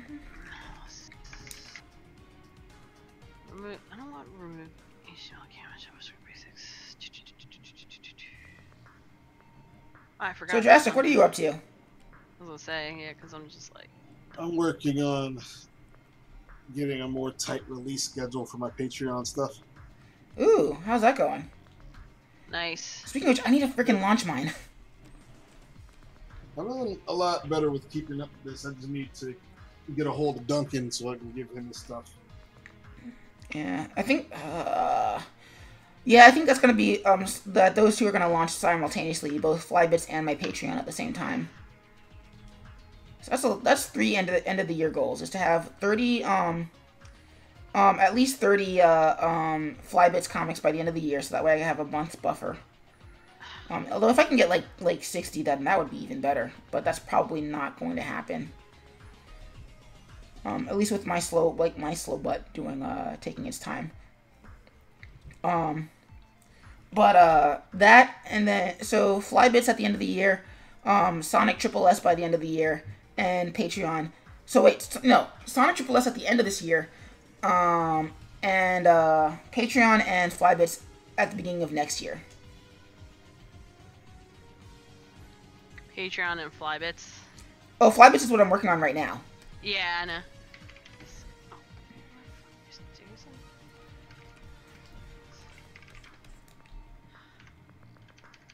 Yeah, because if I can reorient myself to doing at least one of these a day, then I can make a then I can do this as a daily strip is what I want to do with it. Say still stuff is so easy for you since you're not animating it. Yep. Or programming it for that matter. I did call it that. TOC button. Well, because I think like CrimFly like proper is not just going to like restart, but also going to just basically relaunch from the beginning all over again. Why not? I think Cat did something similar. That being said, I'm not redrawing anything. You're like, no. Well, for one, it lets me build up the buffer. And for 2, the art is solid enough that I'm not really worried about, like, oh, well, the art is so bad or the animation's so bad. It's like, no, it's still good work. Like, I think I'm still 5 years away from the next level up point wherein like everything before that is embarrassing. Mhm. So the art's still solid enough, and also the novelty of the animation. Like, there's probably gonna be. That being said, there's still gonna need to be a few tweaks because like for the new UI, and 2 to incorporate sound. For the earlier strips, like proper sound, not just like effects and stuff.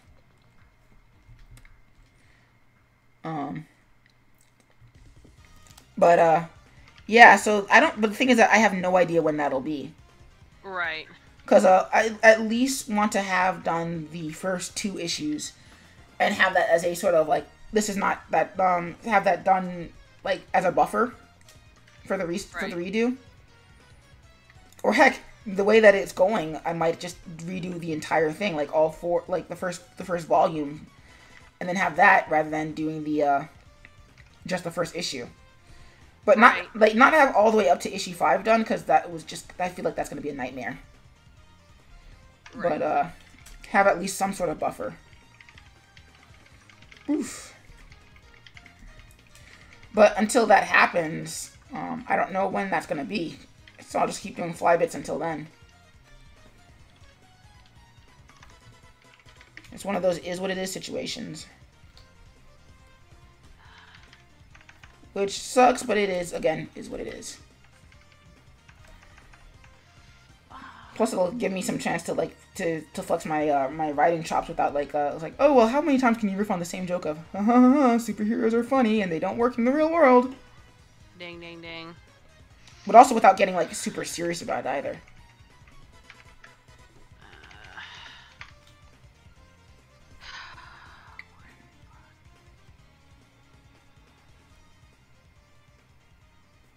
Oh, I don't care about that.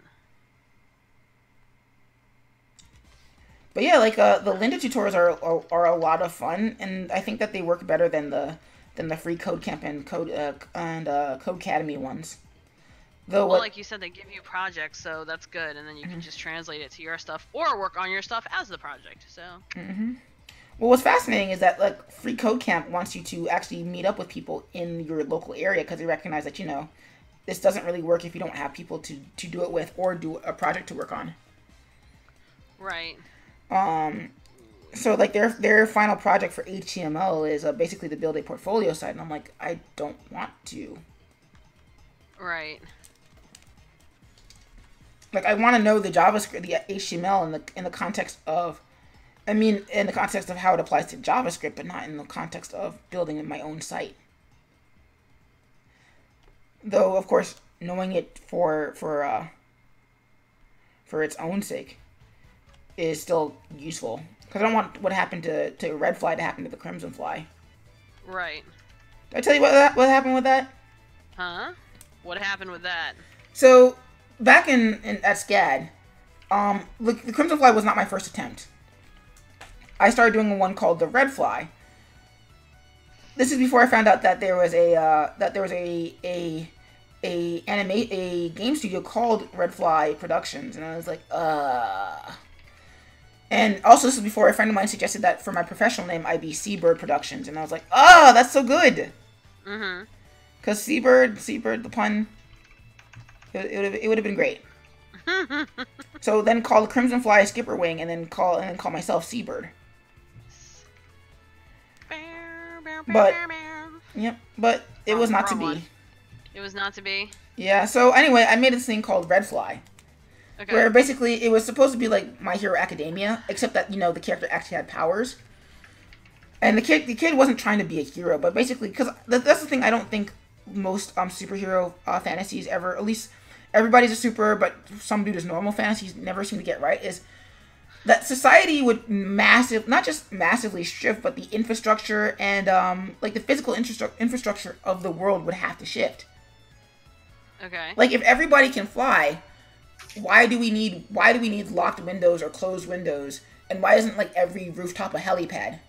Why does the Flash have a car? Well, but that's basically it. Like the physical infrastructure of that world would have to shift to accommodate these people who you either don't need what we've already got or are in desperate need of it. Like you would need the opposite of a wheelchair ramp. Right. I just want my superheroes that is silly and subversive because they ask questions like that you're not supposed to ask. Shh. Why do you have a driver's license? You can fly. Because shut up. It's like, dude, seriously? Because I like the sense of being human. Yeah, but you can still get that from your special abilities. Yeah, but I have to connect with my humanity. Again, you can still get that from being super. That's what I was flying around doesn't have surround sound, plus I get bugs in my teeth. Mm-hmm. But anywho, I might make that an actual comic. Thanks, Drastic. Hey, Bond, I've already touched on it myself. Feel free. But so like the RedFly was basically this kid where it's like no illusions of being a superhero, but more like how do I make money off of my powers? Right. Because there's already cops and they all have powers, and there's not really a need for a superhero. So the problem with the RedFly was that like instead of planning it out and buffering a lot of strips beforehand, I only wrote, like, did one strip ahead of everything else. That's why, like, that's why the FlyBits haven't launched yet, because I know that, like, once they launch and I don't have a buffer, I'm going to be so stressed out just keeping them going. Whereas the buffer would just allow me to de-stress enough to keep working and not like tear my hair out. And so the thing is that, like, I paid for some web hosting space, got a site, did all the things, and like, week by week, I was just, like, barely staying ahead of everybody. And it got to a point where, like, I didn't even get very far. Like, I think I got, like, maybe 12 strips in. And, eventually the site crashed. Like, it just died. I had no idea why it died, but I was just like, you know what? Don't care. Don't care. That's the end of that. And so I just let it die, and I feel sorry for the one person who did, like, transcriptions of everything. Oh wow. Yeah, just a little. So, but I learned my lesson there. Like, if you're gonna do that, like, that's why I'm not really a fan of just go for it. Or at least I'm not a fan of just go for it in isolation. Like, I've reached a point in my life where I'm like, I can think critically enough to understand the hidden meanings behind certain things, but I don't trust society to do the same. It's why I haven't, like, shared that story about the Cuphead team, like, remortgaging their houses. Because I think that is inspirational that you believe in it that much. But I also can see the harm of, oh, you're telling people to give up their dream and give up everything for their dream, and I'm like, that's not healthy. Yeah, about that. Like, I think, like, I was talking about this with somebody, and I was just like, I think that's where the idea of don't give it bigotry a platform comes in. Like, in an ideal world, people would be able to think critically and be like, that either doesn't sit well with my gut, or that's just plain wrong. Right. Or eventually, I thought about what you said. Here's my rebuttal. You can go screw yourself. Yeah, you do. But we don't live in that ideal world. No. Instead, we live in a world where it's like, you know, he's got a point. No, he doesn't have a point. Oh God, no. That's what I heard all last week. I was like, nope. Or alternately, he would. If you think he has a point, try putting yourselves in the shoes of whoever he's thing. Yeah, well, I'm never gonna be in those shoes, so why should I bother? Or if it was me, I would just give him a thing. It's like, no, you're not in those shoes. That's why you can say that. It matters. Your opinion comes from self-interest. So what should in an ideal world be like, okay, yeah, give him a chance to speak, becomes no, because there's gonna be somebody dumb enough to not think, and then when you ask, well, how did this happen? Because he gave the idiot a platform. So that's sort of where I am with a lot of, like, sort of not pseudo inspirational, but like a lot of like False. Well, that's just false equivocation. He deserves a platform. No, he doesn't. I mean, it's and not just the false equivalence and all that, but just, like, a lot of, like, heck, even just sort of sharing the hopeful word things. Like, a friend of mine actually pointed out on that with Inktober. What did she say? Wait, is anybody doing Inktober? I have to catch up. I'm going to. I'm starting tonight after I get some of this coding done, and then I'm gonna do one tonight. I'm gonna do 2 tomorrow, and then I'm gonna day. Like, anyway, that thing, like, Yeah. On one level, that thing with Jake Parker should have, like, that entire, I don't know, there was some sort of argument that I just kind of ignored, but, like, apparently it caught up a bunch of my friends in it. Where it's, like, traditional versus digital for Inktober. And, like, in an ideal world, people will be like, I don't care what Jake Parker thinks about whether I'm doing it digitally or traditionally. I'm just gonna do it. That's not what happened. Instead, his word was taken at gospel, and because he's primarily a traditional artist, like I think his wording, because I haven't looked into this because I like my sanity. But Yeah. I think his wording went something along the lines of, I intended it to be traditional. As a He fact, invented Inktober. yeah. So then it became this entire war of traditional versus digital, and if you're doing it right, if you're not doing it if you're not doing it digitally, and blah blah blah blah blah. When the end of the result thing is that it doesn't matter how you do it, as long as by the end of October, you have 30 drawings. I was gonna say no one cares, and that's kind of the thing. The point of Inktober is basically just to get yourself better, and like it doesn't matter if it's digital or traditional. I mean, I know even if I do digital inking, my lines are still sketchy as heck.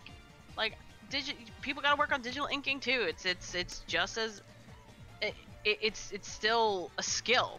I mean, to say nothing of the fact that it's been confused for people have confused my work for like traditional inks before, and it's like, nope, all flash all the time. To say nothing of the fact that like I have 2 portable tablets, one that's pretty much book sized, and they both function as my sketchbooks. It doesn't make sense for me to go to like buy a sketchbook, then do it traditionally, then like either scan it in or take a picture on my phone, and then work on it on my computer anyway. That's just me personally. Right. Like if I was gonna do Inktober, it would be like using my Surface Pro. It would still be in Flash, and I'd probably the only difference from what I'm doing now is just that they wouldn't be colored. Which, hey, guess what? They're usually not colored anyway. So it's weird because like you would think this is an area where like barring the actual children in the room, because barring the actual children in the well room. no, because like people between 13 and 18 on Twitter, right, like barring them, people would actually be like, it doesn't matter how you do it. But no, it's, well, Jake Parker said I should do it this way, and you're not really an artist if you're not doing it that way. It's like, why? Slap that man, or slap whoever. Again, it was an entire war on Twitter. That's true. I'm like, wait, let me think. No. Sad as hell. So, KF. like, I War of business not minded. so as far as, so like, I'm in a place where I don't trust humanity with a lot of things. Like when somebody says like, oh, well, I'm gonna give Capcom a chance because of Street Fighter 5. I'm like, or not Street Fighter 5. I'm gonna give Capcom a chance with Marvel vs. Capcom Infinite. I'd be like, not Marvel, like the Street Fighter 5 debacle, the Capcom versus Capcom Cross Tekken debacle, Mega Man. These guys are not nice. They just want your money. That's funny. It's why like companies that people worship. Mm-hmm. They just want your money. They're a money-making entity. Or Funny. or heck, even with Nintendo, where I'm like, I love Nintendo single-player experiences. That doesn't mean I'm not going to criticize the heck out of the fact that I either A, need a separate app for Splatoon 2, or B, like, like I need to be like their online service sucks, period. Or alternately, and heck, even on like being able to be critical of them, guess what? They are still in the right for taking down AM2R. Yeah, I said it. That doesn't mean that's not because AM2R is bad, or that the guy who made it is a leech. He genuinely loves Nintendo, but guess what? Copyright law exists for a reason. And if you can't see why Nintendo would do that, put yourself in their shoes. Like, it's always weird. The same people who will rag on Nintendo for enforcing their copyright turn right around. Oh man, some t-shirt company stole some artist's stuff. Quick, we have to boycott the t-shirt company. I mean the shirt company or store. It's like, you do realize that this is the exact same thing. Exact same thing. This isn't hard, people. It's like, god damn it. I forgot to put the if statement. Oh crap! I got sent. Ah, Words. words. No, I'm writing all this stuff, and I'm like, oh yeah, I kind of gotta make that true false. Oops. Like that's sort of the thing that bugs me with whenever I'm reading reading a basic programming guide. It's like, so here is an array. You need to know about it. Here's how to use it, but not actually apply it. But how do I apply it? You'll find that out later when you try it. No! I need to know why I need to know this. Like, so many books where it's like, this is an if else statement. This is a switch case statement. We use this instead of for loops. So then why did you bother telling me about the for loops? You just need to know it, kid. So wait, does anybody use for loops? Yes. Yes, a lot. And it's like, and then it's like, well, so then when would I use a switch case statement? Oh God. Okay. Like, I mean, I'm not actually asking right now, but I know, but I'm like, I'm guessing. I hate it. I hate it. Programming language stuff. So lots of fun there. Jolt Jaguar writes, "Hello, folksies. How you doing tonight, Jolt?" And I hope I didn't miss that. That's one of the things I hate about Twitch is that I like about Picardo. Like Picardo, whenever somebody's in the chat and they say anything, it tells you. Whereas with Twitch, it's like, oh, I hope you're paying attention. But I think that's also due to the nature of Picardo as being primarily for video game streaming. Right. Where like because like you see like on the bigger chats, if there was notifications for every time somebody spoke, you would just have this whine. You wouldn't even have like a series of beeps. You would just have a series of whines. Because there would just be that many notifications going on at any given moment. That's also something else I've noticed about Picardo, is that primarily the people on Picardo don't actually speak. Like, they don't have microphones and stuff set up. Hide everything. Okay. Let's see if this works. I just want to get the button to... Oh, fuck. Of course it doesn't.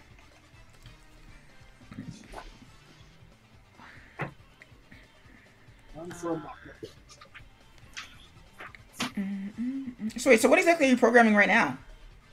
Right now, just your menu buttons. I just want to get it so that the menu button opens. I have the sound button toggling just fine. In Java or in Action? In AS? HTML5 canvas. Oh, cool. So yeah, the toggle was easy. When I add the sound to toggle, that's gonna be fun. Yeah, I wonder if I updated the assets, because there's the one with the check in it and then the one without the check in it.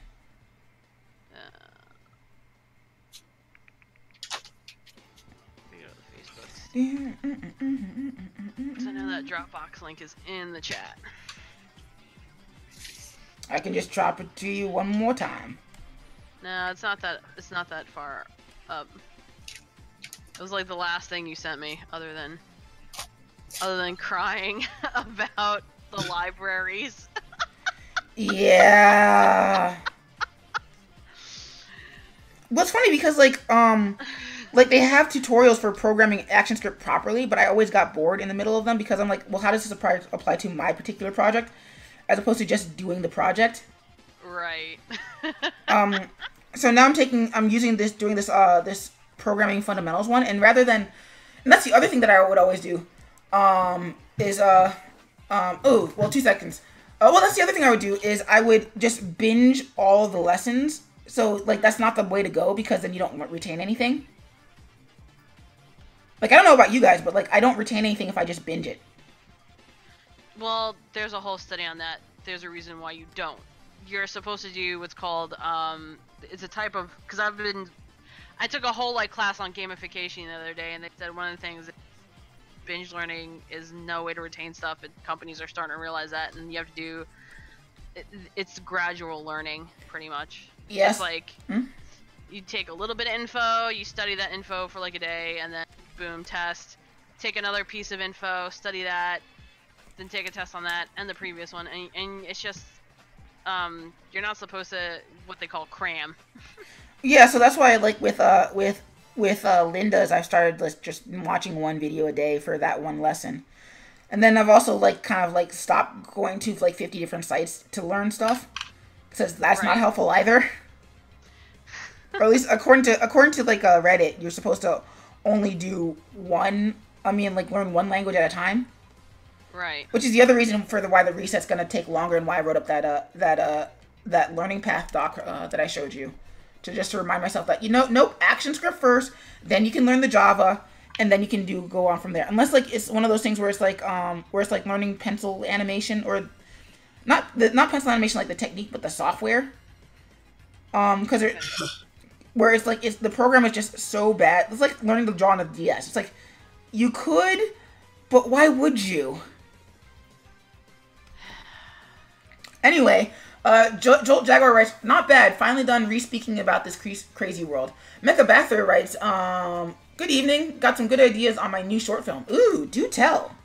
Short film. I like short films. They tend to be well done. Yeah.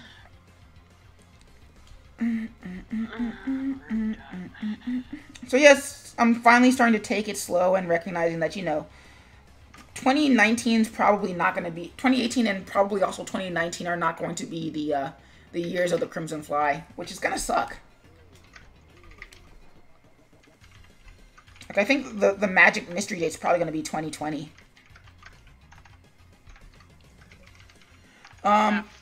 Joel writes, just an idea for a character that helps flesh out another established character. I don't know. That seems like more work than it's worth. Oh, that's squeal though, man. It's my. I can see the face though. That's why. Oh right, you can actually literally see the face. It's like, okay. Oh. I'm not seeing anything in the chat. Like, I just turn over to look at the chat. I don't see anything. What, in your chat or in my chat? Your chat. Like, I'm on your stream. Hit refresh. Oh wait, no, that doesn't help. That'll actually delete everything. Never mind.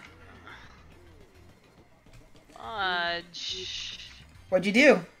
Nothing. I'm just. What did the code do? Code didn't do shit.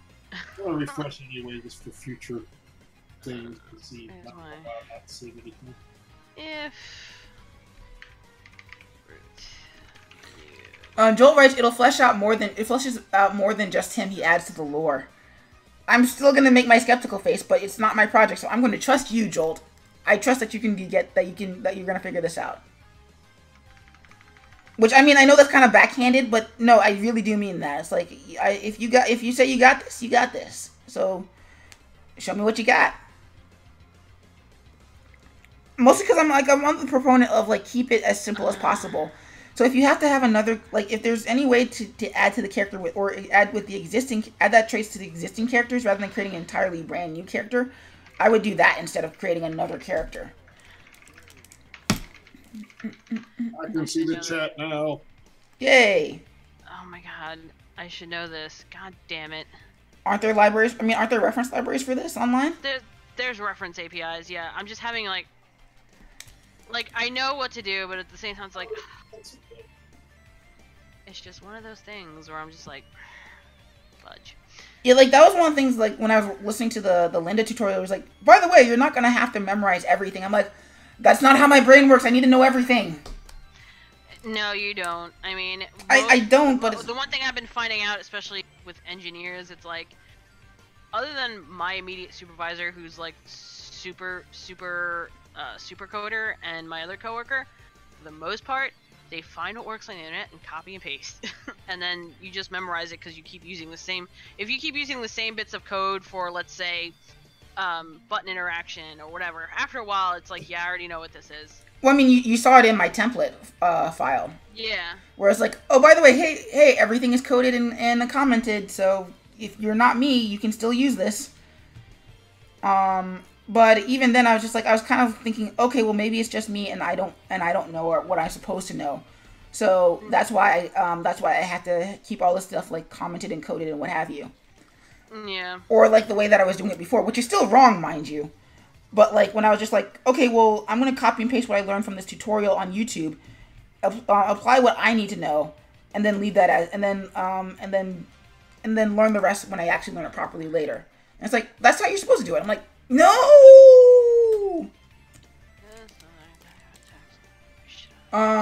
I like to keep my brainstorms on the private side, but the character Father Glen Cairn was the missing piece. I have no idea who that is, and I assume that I also do not need to know right this second. Open menu line. So that part is right. Like, I mean, I guess an easy way to think of it is like in animation. Like, no, there are very few people I know who can list off the 12 principles off the top of their head. Like they know what? So like the 12 principles of animation are like the 10 commandments of the Bible. Oh yeah, okay. And like there's very super focused. Sorry. Yeah. Oh, you're good. And like there's very few people that I know personally who are animators who can list off the 12 principles off the top of their head, because it functionally doesn't matter as long as you're applying them. Jolt, it doesn't count, because for all we know you're going to Wikipedia. I appreciate it though. Like, unless I'm looking at you in the camera, I have no way of knowing. Yeah, I mean, yes, you're posting too fast for that, but for all I know, you have Wikipedia open in another window somewhere, and you're just typing it as you see them.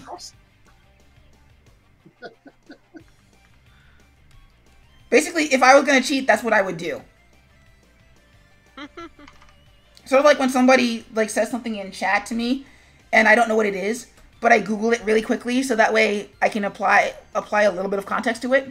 I know you're not doing that, but I'm like, I can't, you know, there's just not going to be any trust there. Trust is key, man. So, it's one of those sort of things where I appreciate it, but, you know, I just can't, you know. But props on you for knowing that, though. All the clicky clicks. Alright, let's do this again. This time.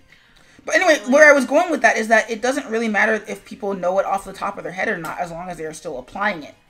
Because for all I know, and this doesn't apply to Jolt,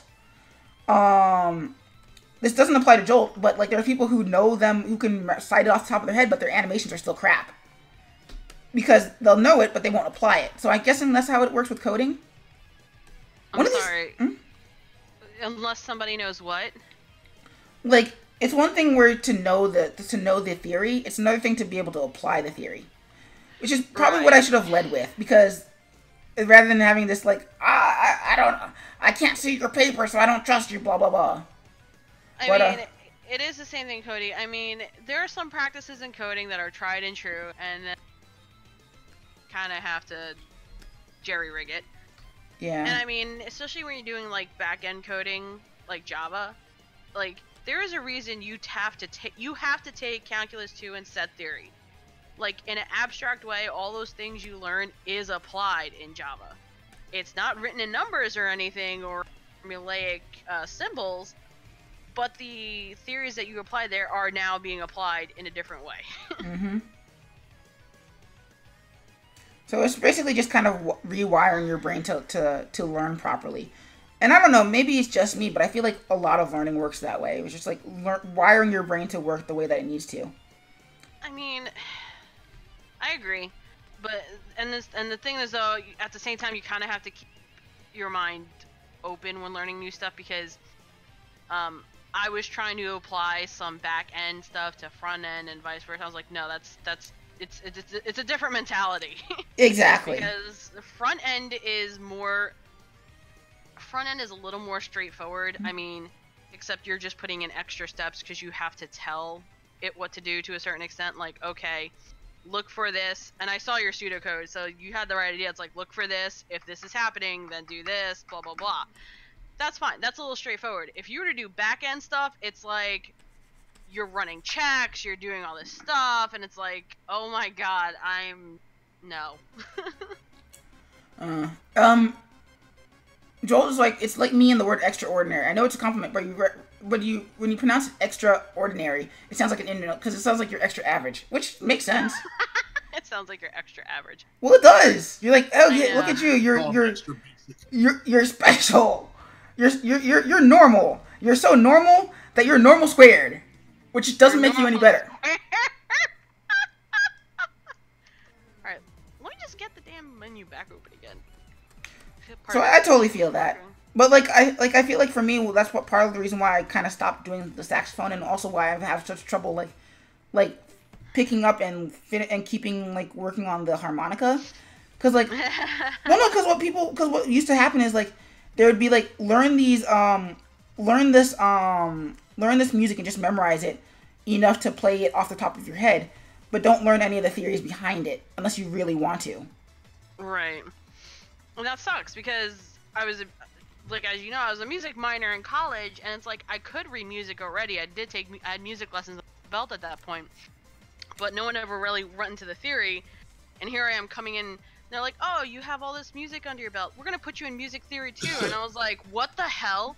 Like, luckily my roommate was a music major. The first week I took that class, like, she was like, basically I had a crunch Music Theory 101 and 102 in a week so I can catch up to all my homework in Music Theory 201, and it was ridiculous.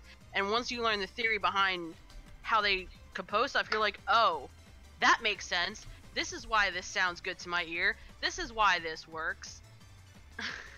And the other thing was that like with in high school is like, oh, by the way, here's all these old timey-wimey things that you really don't care about. Oh God. I don't know, like it's not fair to say that to say that about like high school music, but I'm like, just want to learn how to play Go-Go Power Rangers. That's really all I want to learn. Maybe World 1-1, maybe Green Hill Zone, maybe Live and Learn. Okay, maybe a lot Live and Learn. Or City Escape. I mean, if it's easy enough, I can make a shitty composition of it for you. Well, no, but I also want to learn how to learn it by ear, not get a sheet of paper, play it in order, and then like once I play it through enough times, I get As opposed to like with drawing, I think that's where a lot of people, there's the misconception that comes in there. It's easy, is that like if you can visualize it in theory, you can do it. Or like how everybody thinks they can sing, or how everybody thinks that they're a comedian.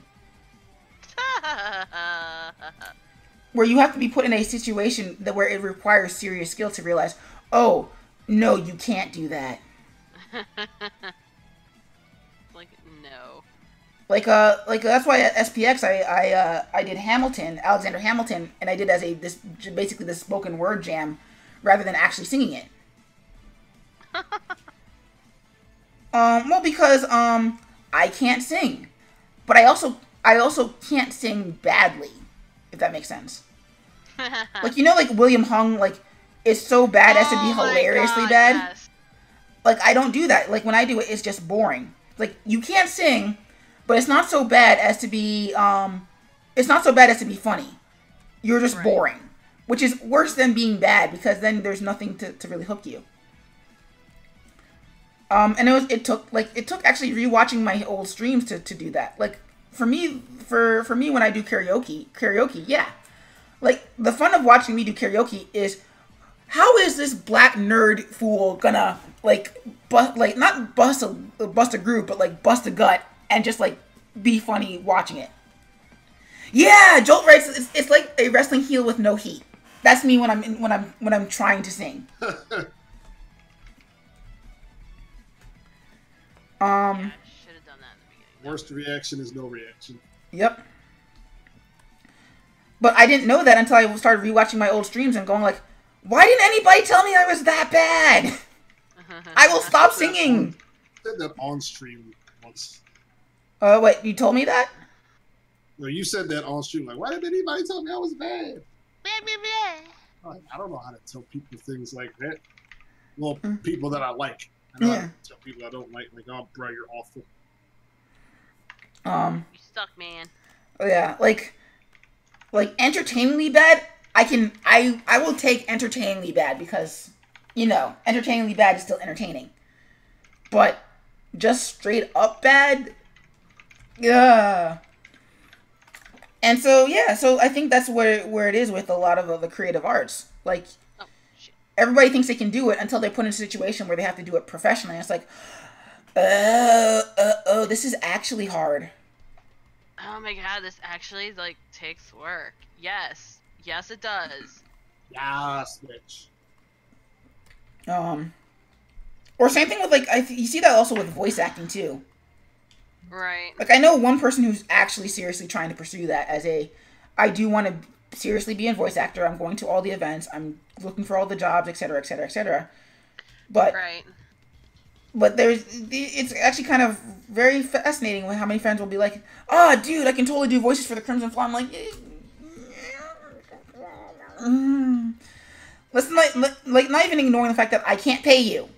I'm not going to be paying you, and that's kind of illegal. I mean, we just had a voice actor strike that actually, like, in the last couple weeks. Well, not only that, but also let's face the fact that like I don't know how well you think I'm going to do, but I expect to do very, very well with the Crimson Fly. Where money will eventually become a thing that I'm going to have to think about when it comes to distribution and stuff. Right. Also, like your range is very limited. Like not Jolt in particular, because Jolt's like yeah, because Jolt actually brings up a very excellent point. So yes, a lot of people's range is not as diverse as they think it is. For example, what you're listening to now is my range. Like if I decide that I'm going to be a voice actor, I'm probably going to be mostly stuck as young boys. And I think you can get a career of just doing that. That's fine. Hey, look at what's his face? Who's that voice actor I always followed when I was younger? He played Son Goku in Sayuki, and he was like in his 30s at the time, and he sounds like he's 12. You said Son Goku, I was like, oh, San Shimelin's like in Sayuki. I'm like, oh, I don't know that. Nah, it's something different. But yeah. Like some actors can make a career out of that. Jim Cummings, if you listen carefully enough, you can hear his Pete voice and everything. Right. And the same thing with Mark Hamill too. Like when he's playing an evil bad guy, there's always an element of the Joker. But like a lot of people don't have that self-awareness because like, oh, you just get in front of a mic and you say things, right? It's like yes, but you also have to be able to emote as if you were that person, not like you're reading it from a script. Right. And even then, specifically into the realm of voice acting, you also have to be able to project in a way that doesn't. You also have to be able to emote with just your voice, which is why not all actors turned voice actors translate particularly well.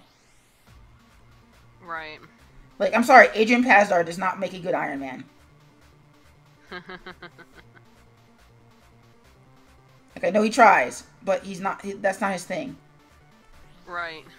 Or surprisingly how little range most Batmen who are not Kevin Conroy or Bruce Greenwood have. And even Bruce Greenwood, it's more about, like, oh, I'm playing up the deadpan as much as possible, not, like, I have actual range.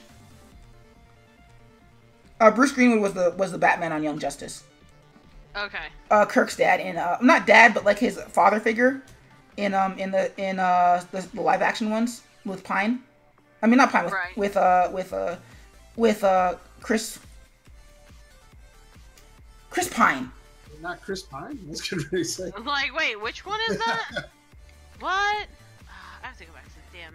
Sorry, like I confused Christopher Pike with Christopher Pine, and I'm like, right. It's like, wait, what? Like, the character's name is Christopher Pike.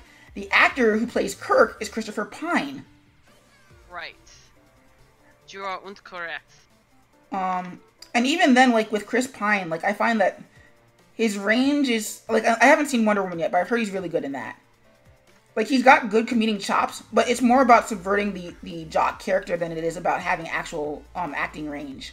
Which sucks, because, like, he's a very talented guy. Right. So yeah, like I feel like a lot of people when they're like, there's a lot of skills where because the barrier to entry threshold is so low. They're like, yeah, I can do that. It's like, yeah, anybody can draw. Can you draw well, though? No. And that takes, and I'm coming around to the idea that not only does that take a lot of skill, but it also does take a little bit of inborn talent. Like go me. Go me. It works? Go me. I got the menu to do what I want to do now. I was like, you know, this is so simple. And it's like my brain's just like, I had all this shit going on. I was like, nope. Now time to do.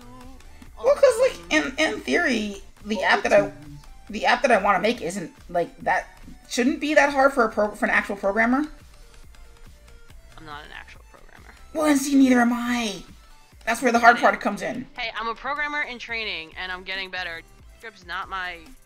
Well, now it's starting to be my thing, and I'm like, oh, this is nice.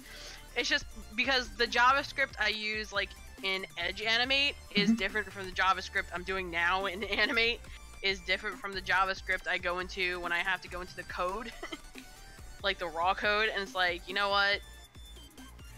So would y'all need consistency. So would you say I dodged a bullet by not bothering to download Edge Animate? Yeah, oh god, this shit's buggy as hell. Like, I was working on a project the other, like, 2 weeks ago, and I was pretty much done, because I had these fades, and I had this, like, I had to do this complex thing with the button and the fade-ins and the timing, because we have audio import and stuff. Like, we have audio imports, we have all this crap going on. And it decided that, and I kept saving, but it decided that it wanted to crash, and corrupt my file, and then even when I reinstalled Animate Edge, the other part is it's hard to find the working version, because we got the 2014 version. If we upgrade to the 2015 version, the latest version before it stopped being supported, it breaks everything. So we can't even use the latest version of Edge Animate. We have to use the 2014 version, like 1.0.4. Oh, that sounds like me and my Wacom drivers for my Surface. Right, so I had to scour the internet and I found a working version of the program in case it broke again, and I gave it to my boss. I was like, just in case, because Adobe doesn't have it on their website anymore. You can't download Edge Animate at all. Yeah, so, that's how they are with a lot of their software too, which is really frustrating. It's like if you wanted to I think up until maybe halfway through, no, like a year and a half ago, you could buy straight up CS6. They wouldn't tell you how because they didn't want you to, but you could. And then, like, after a while, you couldn't, and it's like, well, okay, I just want that one. Annoying. Yeah. Well, I mean, it's annoying because, like, what if I can't afford the CC like monthly price tag? Like, I'll pay the $200 for the single program so I can use it. I won't get I understand I'm not getting the support and the service of CC. Fine, I understand that. But don't, like, they're basically railroading people into the subscription service. That's what pisses me off. I feel that, and I think that the issue is subscription service. Well, I think that was the whole point. Well, I mean, yeah, and I think the other issue with that is just that, well, how do you guarantee that whoever wants to download it for legitimate purposes isn't going to abuse the system? Because, like, they could make a personal license that's only for personal use, but how do you guarantee that it's only being used for personal use? Right. And I mean, I get where they're coming from, but I think that they could be better about it. I mean, I hate to say it, but, like, if you still have CS6 and you want certain services of cloud without paying the monthly subscription, do freaking microtransactions. The gaming world does it. Well, I think that's the issue with a lot of industries. I mean, just like, well, really most industries as a whole is like, oh, by the way, here's industry X doing it properly. We're not gonna bother with the way that industry Y does it. Right. Bones too. Maybe. This is definitely the files I'm looking for. We're gonna move in there. I have to make this fucking... But yeah, it's frustrating. I think also the issue is just that because when you're working digitally, it's like you don't have the option of like, oh, well, fine, I'll just get another notebook and I just won't ask you for help anymore. Good luck with that. Well, I mean, like with digital, it's like you can do that for animation and illustration because there are a lot of options. Well, I think actually, now that I'm thinking about with programming too, there's options too. It's not as consolidated as it is with Adobe. Oh my god, programming, forget it. There's options out the ass. I'm talking about when you're talking about developing content for websites, and at least for what I do, it's like my job's looking for something that's easy to use, universal, works with everything. And unfortunately, because we work with learning management systems, LMS, or management content systems, and a lot of them are like, well, you need this, or we work with this, and it's either certain formats that Adobe unfortunately does well, and it sucks. Well, like it was like whenever I tell people whenever they're like, oh man, so why do you animate in Flash and do illustration in Flash and what have you? And I'm like, because because I can. Say again. I was like, because what happened was. But it's like everything is consolidated in one program when I do it in that one program.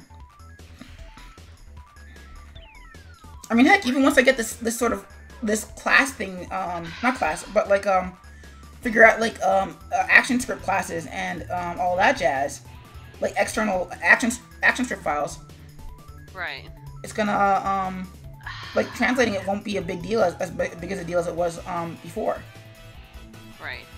I mean, I'm pretty much pretty much halfway through this, which I'm kind of glad about. Nice. It's just getting the video and audio assets to work and not. It always happens to me. And not fuck up. Because if you get even like something wrong in the line, like when you go to test it in the browser, yep, it won't show. Nothing will show up, and I'm just like, damn it! Why?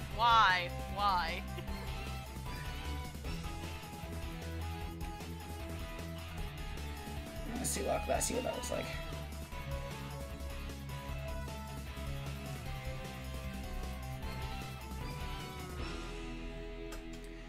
And then import to library. Copy layers. In other news, the end of the month is gonna be pretty awesome because Super Mario Odyssey comes out. Oh my god, Becky. Well, on the plus side, hey, it'll the portable nature of the Switch means I can bring it to drink and draw.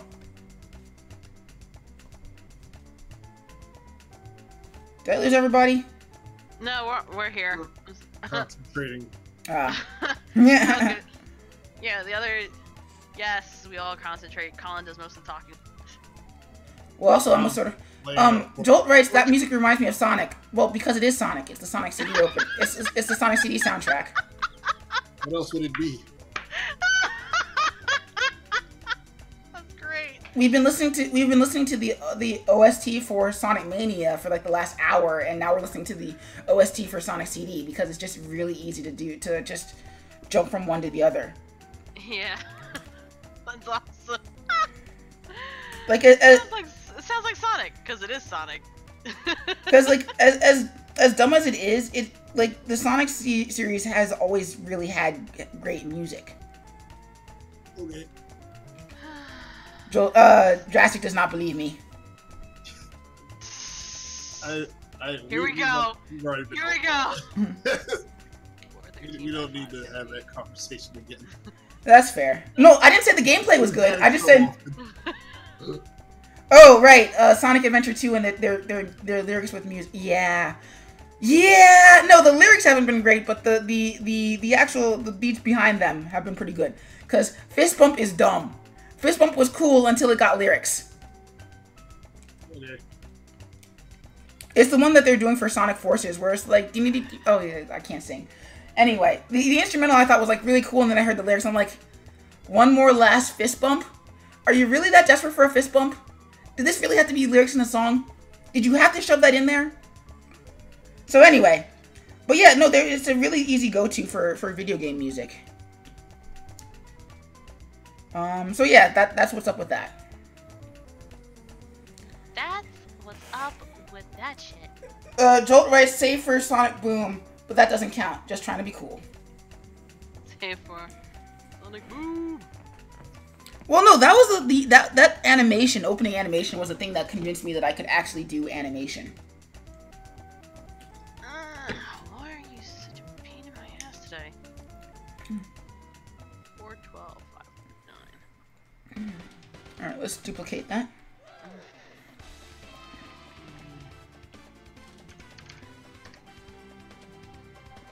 Text. Duplicate. Oh, Jolt writes, I meant the glitched out Sonic Boom for Wii. Yeah, there's not really much good to say about that except that the, i.e. the worst Sonic game ever. No. No. You know, it's not even Sonic 06. It's not even Sonic 06. I would say it's Sonic Spinball, not Spinball. I would say that it's that one where the premise is that like Dr. Robotnik snuck into Sonic's house and put on slow shoes on him. That's the worst one. It wasn't Chaotix. Nope. It wasn't Kix. I mean, for one. I just remember that game being very, very, very bad. Yes, there is a game where Dr. Robotnik sneaks into Sonic's house and puts him on in slow shoes. Yeah, it was called Sonic Labyrinth. That game was bad. That game is the worst game. That game was bad, and you should feel bad for even trying. Like, just don't even try and figure out how. 1, Sonic has a house.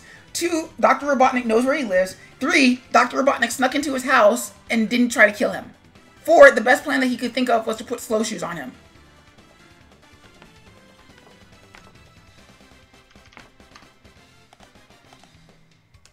No, I found this out through, from Super Gaming Brothers, aka Some Call Me Johnny. We're just like, and of course in his video, he's got all the flashing lights. I'm like, Johnny, I don't have epilepsy, but I might if you keep showing all these flashing lights. God, did somebody not edit your video? I was like,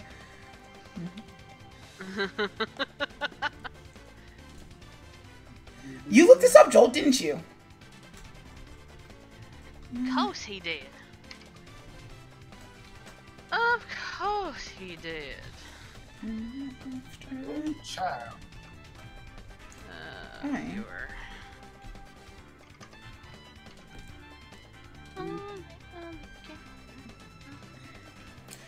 And sometimes Flash just makes everything so easy. I didn't even have to redraw any of this.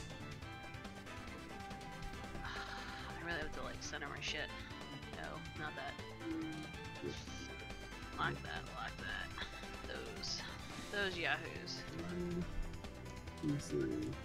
So yeah, no. Sonic Labyrinth is the worst Sonic game ever. Well, let's see, what's the worst Mario game ever? Worst Mario game ever? Well, It's probably Mario's Time Machine. Either that or Mario's Missing, starring Luigi. probably. Which one was the one on the CDI? None. There wasn't a Mario game on the CDI. That was Zelda. What Mario game looked like the Zelda from the CDI? That would be Mario's Missing. Hold up. Oh crap! Here we go. It's either Mario's Missing or Mario's Time Machine. Because that's the one where Ouija comes from. It is missing. I'm sure there was a Mario game on the CDI. Oh, really? Yeah, it was Hotel Mario. That's the game I was thinking. Right! So that probably is the worst one. The game makes my stomach hurt just thinking about it. I was like, I don't damn well this Mario game on CDI. Google, help me out.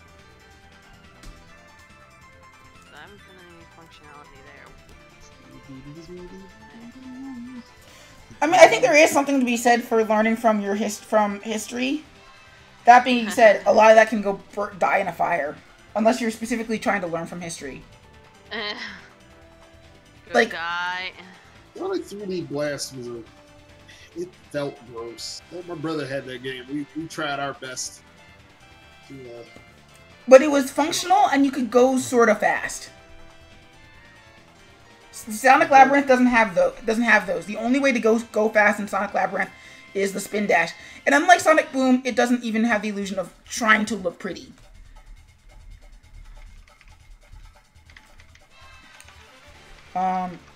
Like, I remember, like, Sonic 06.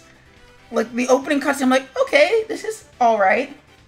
And then the cutscene right after that, this looks like crap. And then, in the middle of that cutscene, wait, he lost the princess? He saved the princess. Fuck, man. And then lost the princess. Mario's track record isn't that bad.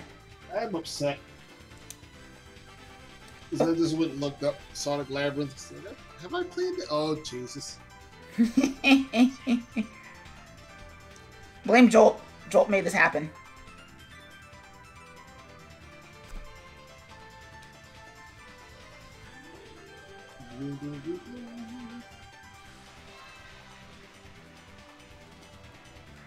Like, he literally, Jolt Jaguar lost the lost the princess. How unaware is this hedgehog? He literally turns around after he puts her down, and she's been captured.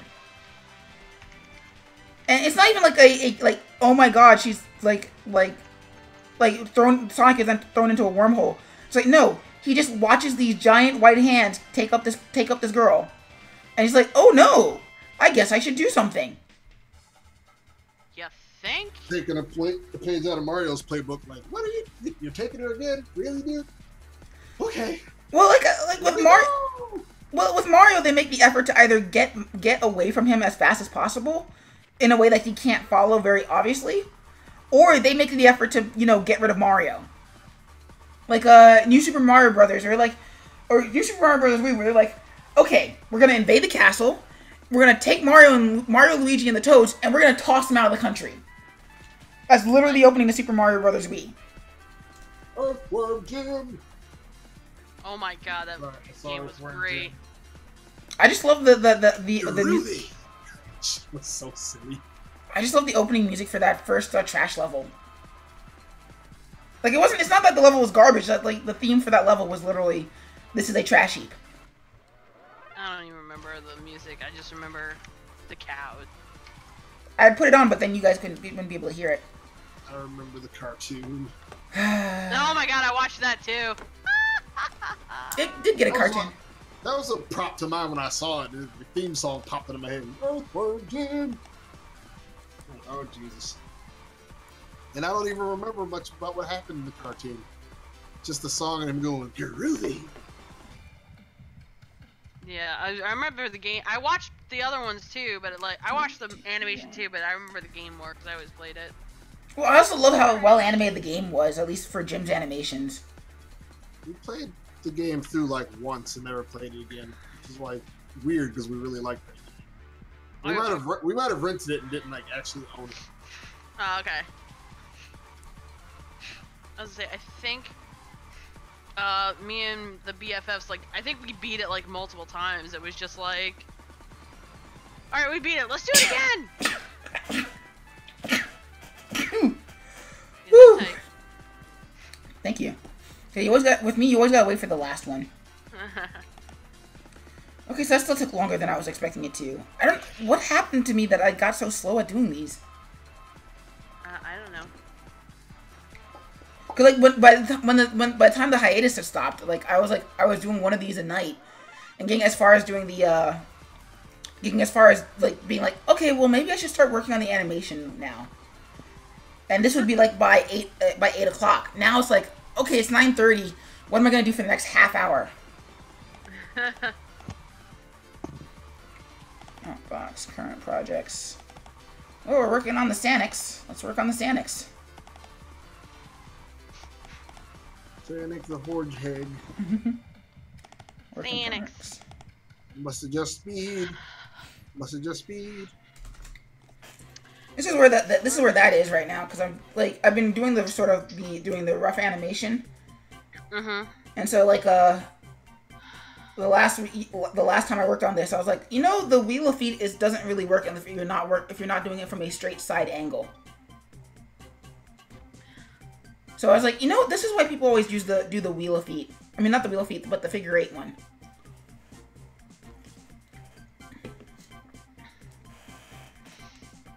So. ShamWow buffing the floor. Sham. Yep. All right. Show all. Whoops.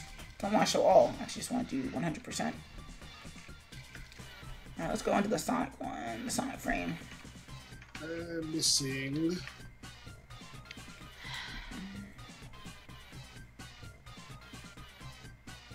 Whee! Almost got all the illustrations done for the book. Nice.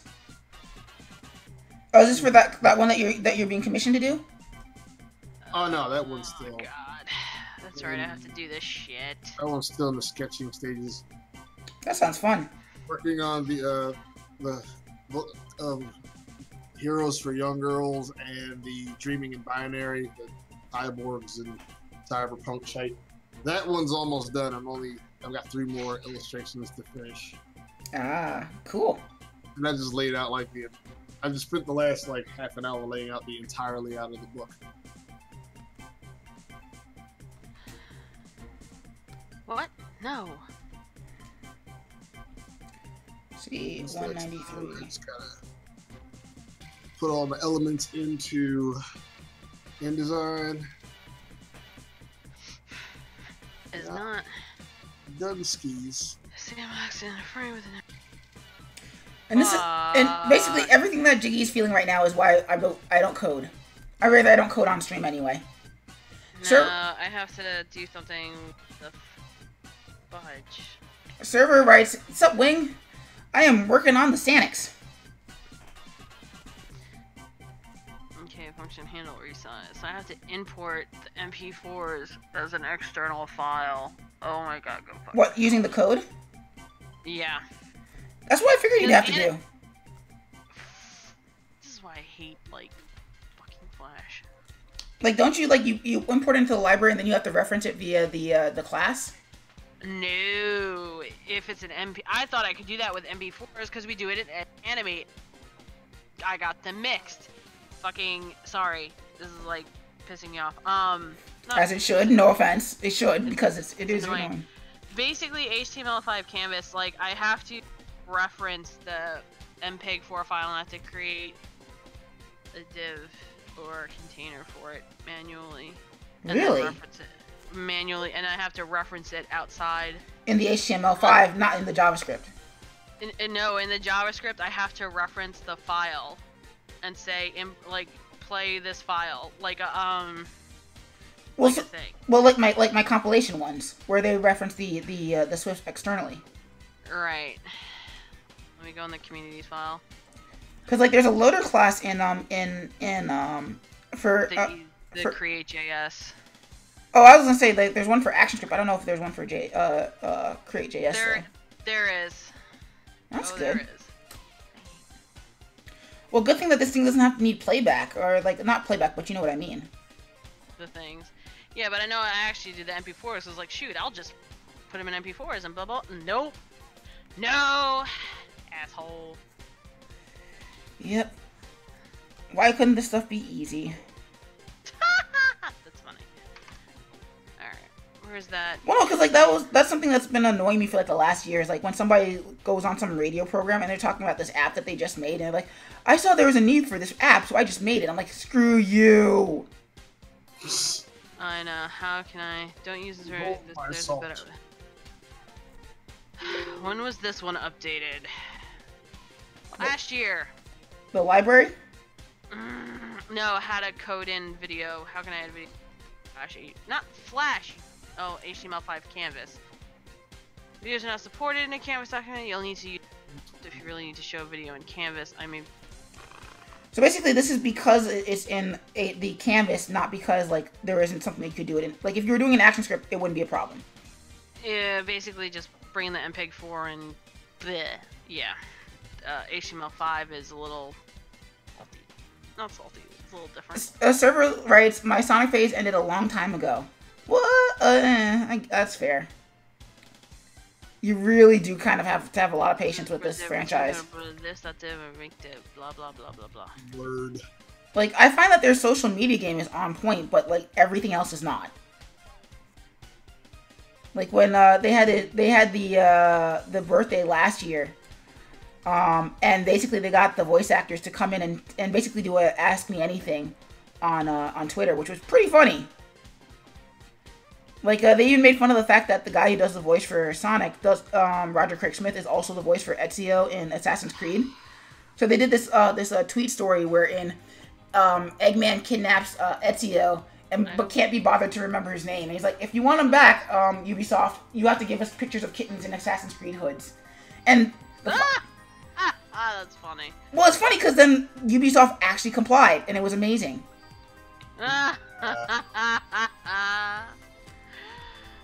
Holy crap. Also, apparently that one wrestler who dressed up as Vegeta for that one event with the Bootios. Oh god. Okay. Oh yeah, Xavier Woods apparently owes Dr. Robotnik a time machine that Sonic claims is a refrigerator. Them dudes are hilarious fools. So yeah, like when it comes to social media, like they're really good at that stuff. It's just that then the question is, does the game that they're trying to hype up support that? Even ignoring the sort of the regular shenanigans. One of the things that Jolt writes, legit, Xavier Woods is my cousin. Mecha Bather writes, yeah, like Wendy's good. Yeah, pretty much. Where it's like the jokes are funny, but the thing that you're trying to sell is not that great. I mean, heck, even like when it comes to the music scene, what they'll do is like every Monday, they'll release a new track from one of their games, and it's like, we know what you're going to do with this song once we put it out there. We want you to do that because we want the word to get out for our games. Like we put in specifically just enough of the song that you could loop it for 10 hours because we know that's what you're going to do with it.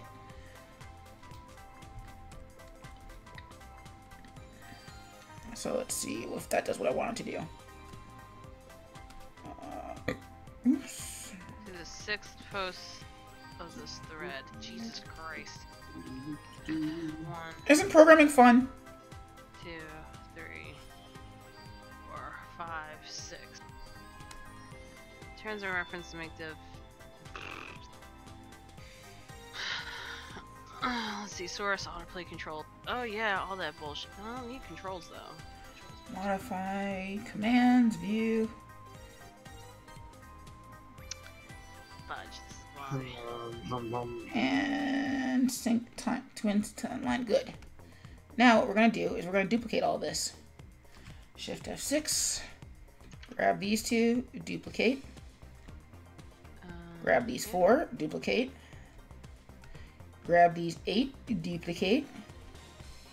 And actually, I don't want to do anything more than that. Shit. Okay, create a new zone layer above the canvas. And now what we're gonna do is, just to be on the safe side, grab all of these frames. Commands. Sync to symbol of timeline. That'll do. Grab these.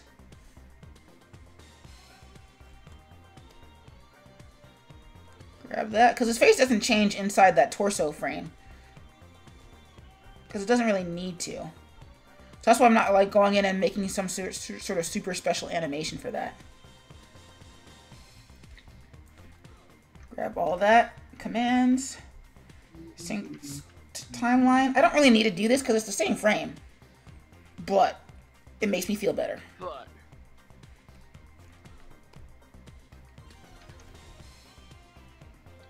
and shrink that down. So we have our squash. Pull that out. So are you guys going to the drinking draw this weekend? I mean this week? Yeah. Oh hey, I got something. So now what that looks like is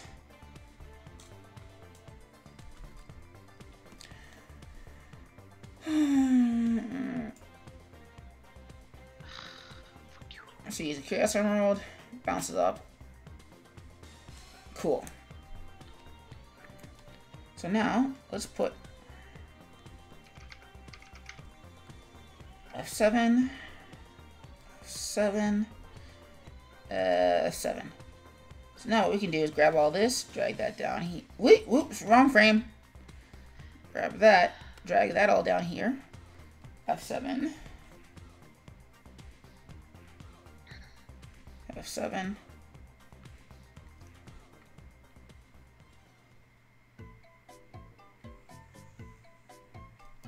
Cool.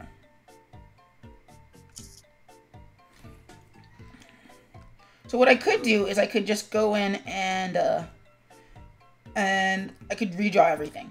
I'm not gonna do that. What is the listen here? Whoa, that's a lot of frames. Let's squeeze that down a little bit. 413 by 550. Okay. Also, let's make that invisible. 413. 413. 0.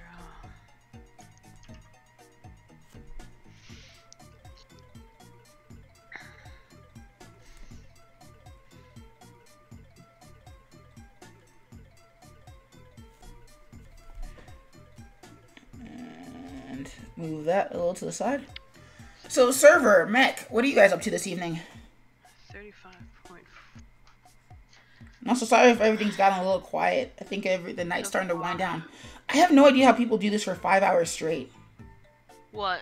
Stream? I don't know. Playing video games? That's pretty easy. Well, no, I've seen people do one of the people I followed, Michael D. Nicola, he was streaming for by the time he was done, he was like, yeah, 5 hours. I'm like, ugh. Then again, I also almost never have enough people to justify streaming for 5 hours. And even if I did, like, most of us have, like, day jobs and stuff, like, so it's not really feasible to do it. We like it enough to stay up, try to grind and keep going, so it's all good.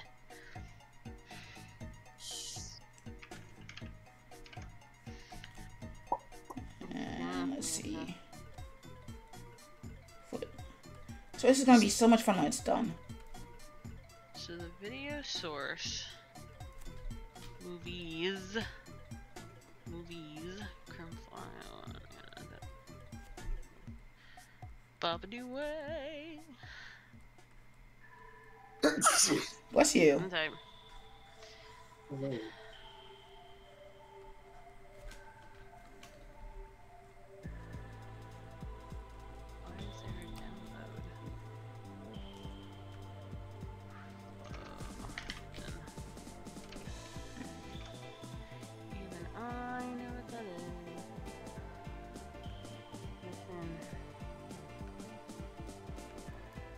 Seven, we're gonna ease into that just a little bit. Ah! Just ease in, not zoom in. Still too zoomed in. Christ almighty.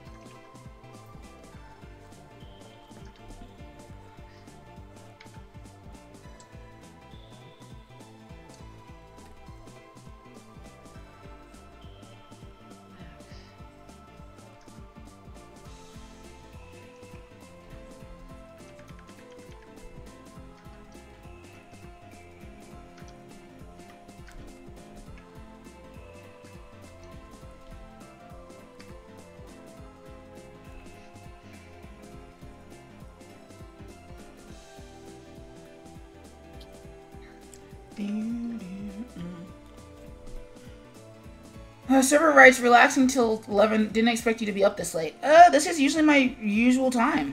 In fact, actually, I'm probably gonna finish this this sequence of frames, and then I'm gonna call it a night. So this is, yeah, you caught me at my about my usual ending time. I don't think I'm gonna do the second jump though, simply because it is actually getting late enough to me to need to start planning for tomorrow. Turn that off. 2.75.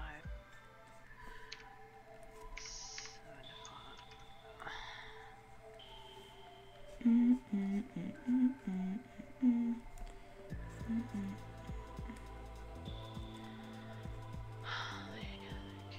What? All this is garbage.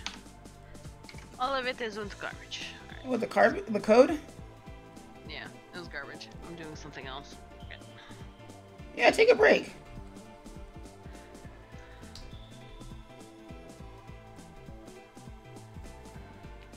Alright, so let's see what that looks like smoothed out.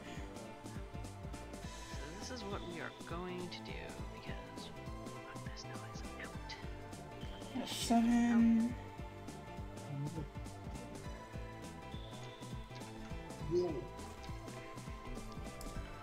I'm gonna have a little bit of overlap in midair. Which is the other reason not to have done this, which is why I shouldn't have done this the way I did it initially. Because if I had done it the way the way I eventually wound up doing when I got fed up of just doing the, fed up of doing it the super cleaned up warrior style. Well, this is a lot more freeing.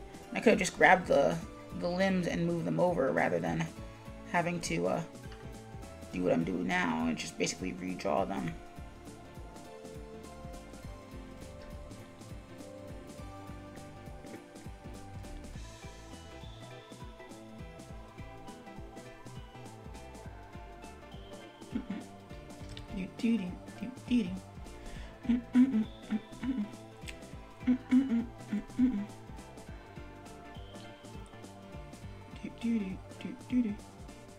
So here's what we're gonna do.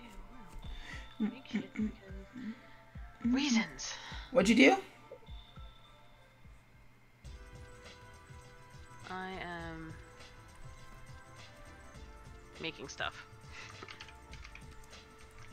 What, in coding or somewhere else? No, in your thing, because I don't know why it didn't import that Swift file. That was dumb. Wait, what Swift file is it trying to import?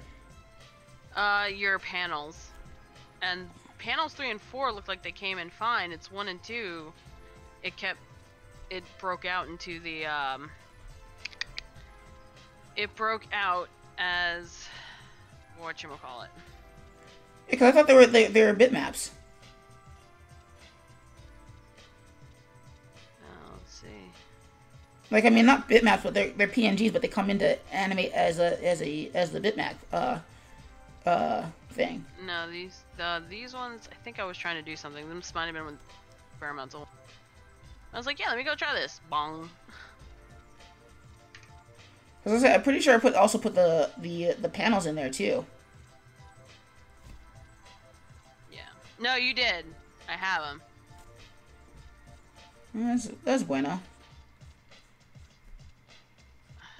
At some point, I really should learn Spanish so I can just pepper it into more of my speech.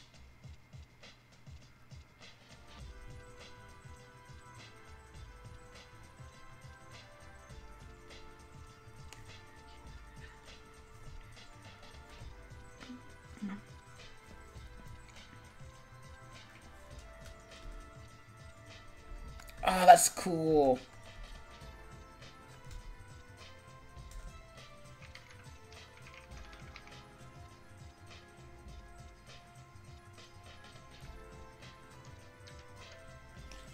Seven. I don't need this.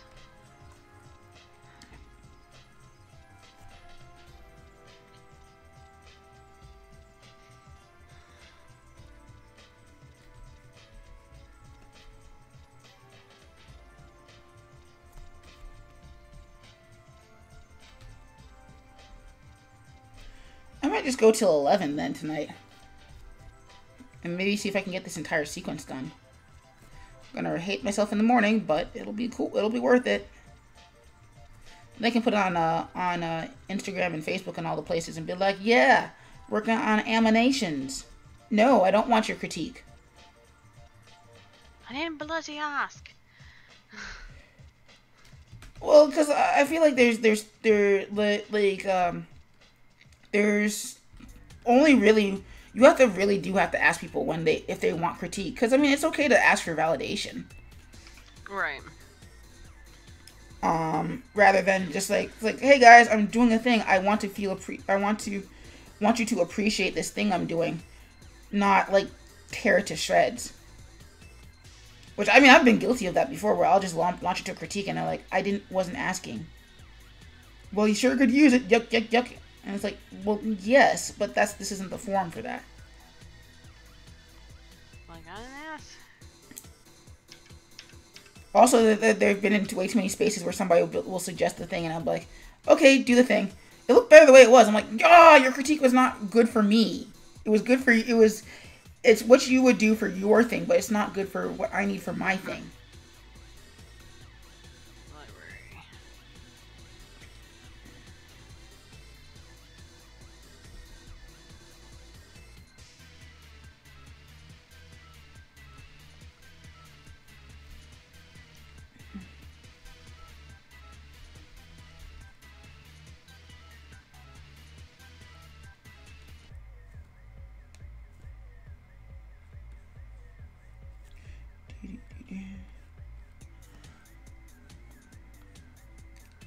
Like, I don't know if that's just a just me thing, because I think that, like, that sort of mentality of, like, I wasn't asking for your critique is both harmful, but I also feel like for some people it's like, yeah, you need to find those people who are good for critiquing your stuff, if that makes sense.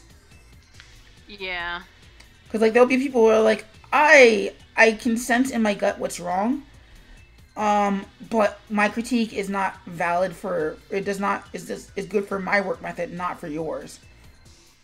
Like, I think that's the mark of a really good teacher, to be able to discern that. Is like, what you need is not what I would do for myself. Which is why I'm not a great teacher at times, and at the times I mean most of the time.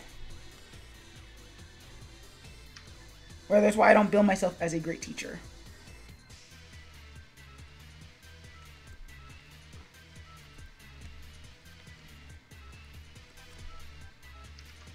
I'm gonna hate myself when it comes time to clean this up.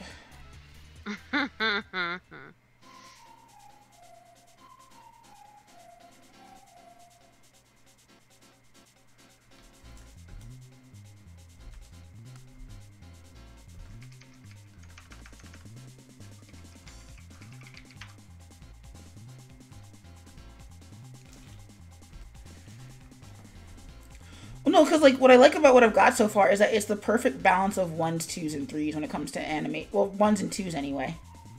Okay. Because usually when you're animating, you either want to, at least in the West anyway, you want to animate either on 1s or 2s. 1s for things where the animation really needs to be very smooth, like dialogue or, well, really just dialogue or hand gestures, like very intense character action. Whereas if you're animating on 2s, it's because you've got the poses need to get someplace really fast, and you can't really afford to. You don't have time or the budget to smooth things out, and sometimes smoothing things out might lose you the posing and stuff. Right. But you don't want to do one or the other. Everything on 1 basically is one is either A, too smooth, B, too floaty, or C, you're just gonna burn yourself trying to make it all be that smooth, and it doesn't really need to be. Right. However, if it's all on 2s, it gets very, very choppy, and that's also not good. So for me, like, most of my career, I've been just working on, bless you, mostly on 2s, and so, like, it's only been like the past like 7 years that I've been like, let's try and learn how to mix and match.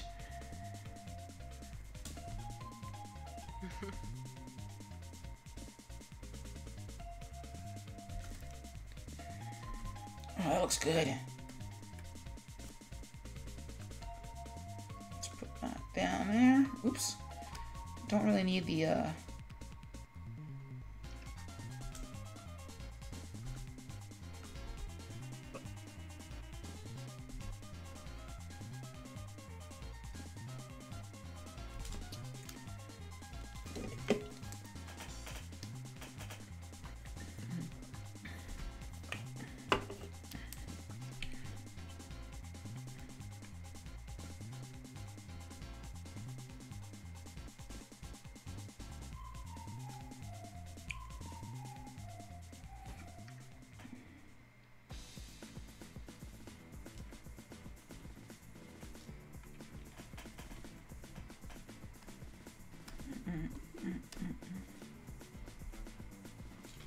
stop doing that.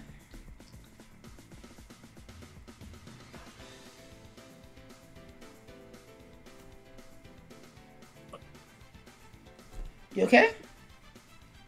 What? Yeah. Oh, I thought Drastic was like there was something going on. A what? No, I thought I'd heard you like a cough or something. I guess I heard wrong. I was like, you okay, dude? I'm just inking. Nice. On your stream? No, I'm not on stream tonight. Uh. I really didn't plan on doing any inking tonight. Here I sit. I feel that. The end of the first book is in sight, so it just kind of inspired me to get cracking on what's left. Awesome.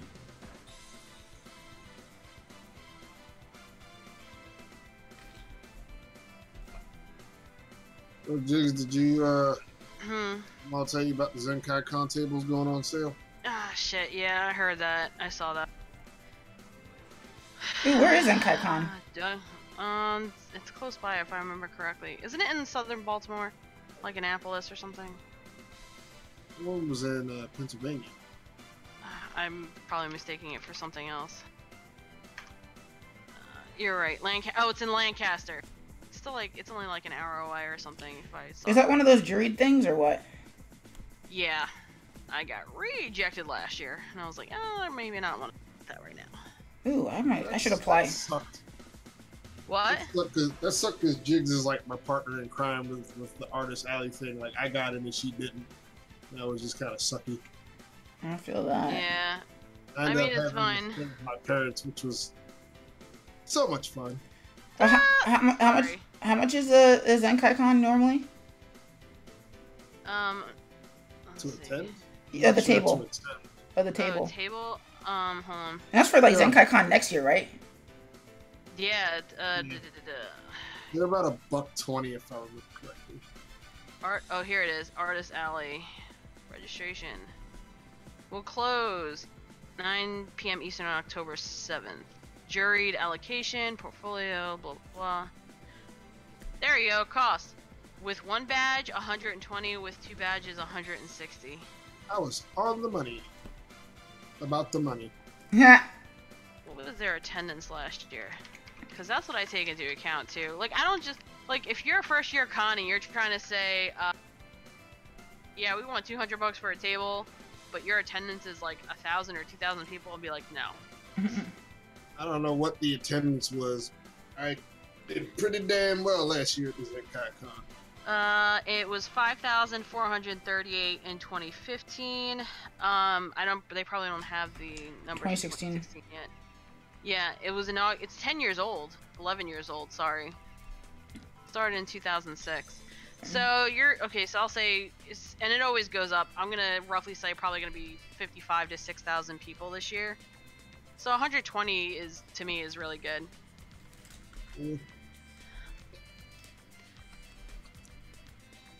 I can only speak to what I was able to do. That was a really good convention for me.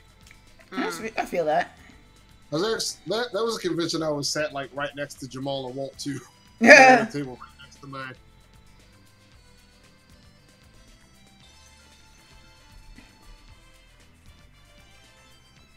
I don't know. I think I'll apply after the stream. Because I mean, it's not like the money you'll be doing as soon as you apply. Right. I mean, yeah. I mean, it's artist house. That would be pretty cool. Like all 3 of us doing a convention. Like last time we did that was what, the Creator Con? Yeah. Yeah. Well, and also being Con. I went there. You guys were actually tabling. Okay. Yeah. Yeah, because AwesomeCon like killed me in terms of like applying for a table. Oh God. As big as the numbers as big as the numbers for AwesomeCon are, because they are in the tens of thousands. I think, what are they at? Like 20, 30,000 people? No idea. Maybe even 40. They're high, huh? So AwesomeCon is like what, 3,500 for 3,500? Holy shit, no. Like for one 3. table. Damn.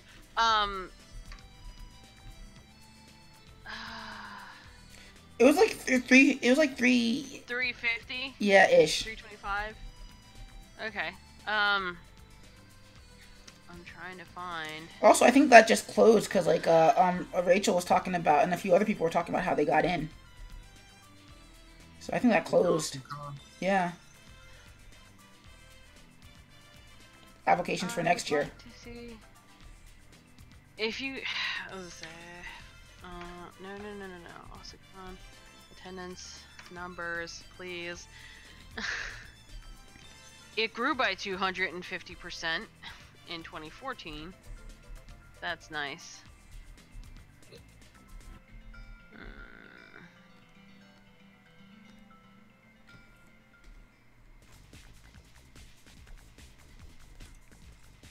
Holy shit! Someone had a really great Sean Connery cosplay. Damn. No, you would mistake him for Sean Connery. Oh, that's pretty cool. But I want to see number. Fucking A, who's that? Oh, duh. Who's that? Hubby? Hold on, BRB. Well, you left us on a cliffhanger. We continued. I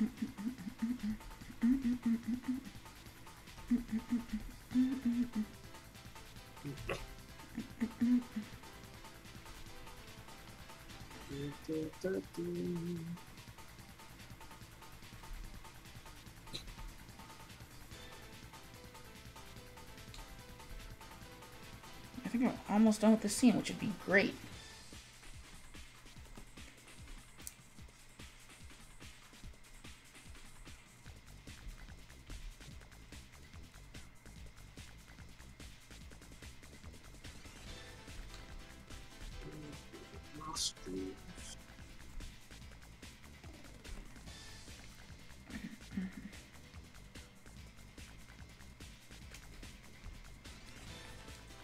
Oof, yeah, I need to be done because I think my hand's starting to feel it too. Is your hand cramping? Yeah, which is weird because I must be starting to get like I must be doing it for a lot longer than I should be doing it because it rarely happens. Probably because I'm usually not stressing my hand out when I'm drawing.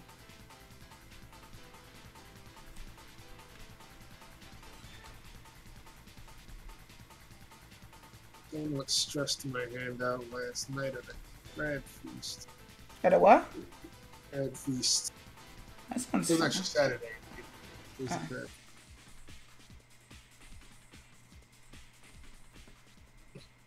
I don't even remember who was throwing it. Glenn's mom got his ticket, so we went and had all the crab. Oh, calling me so jealous.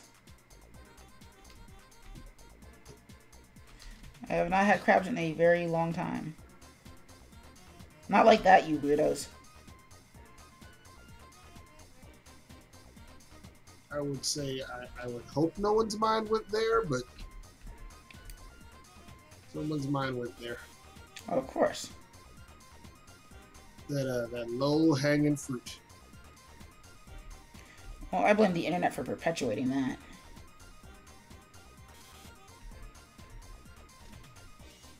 I think people have always been that uncreative comedically, but the internet just gave you a wealth of garbage to use.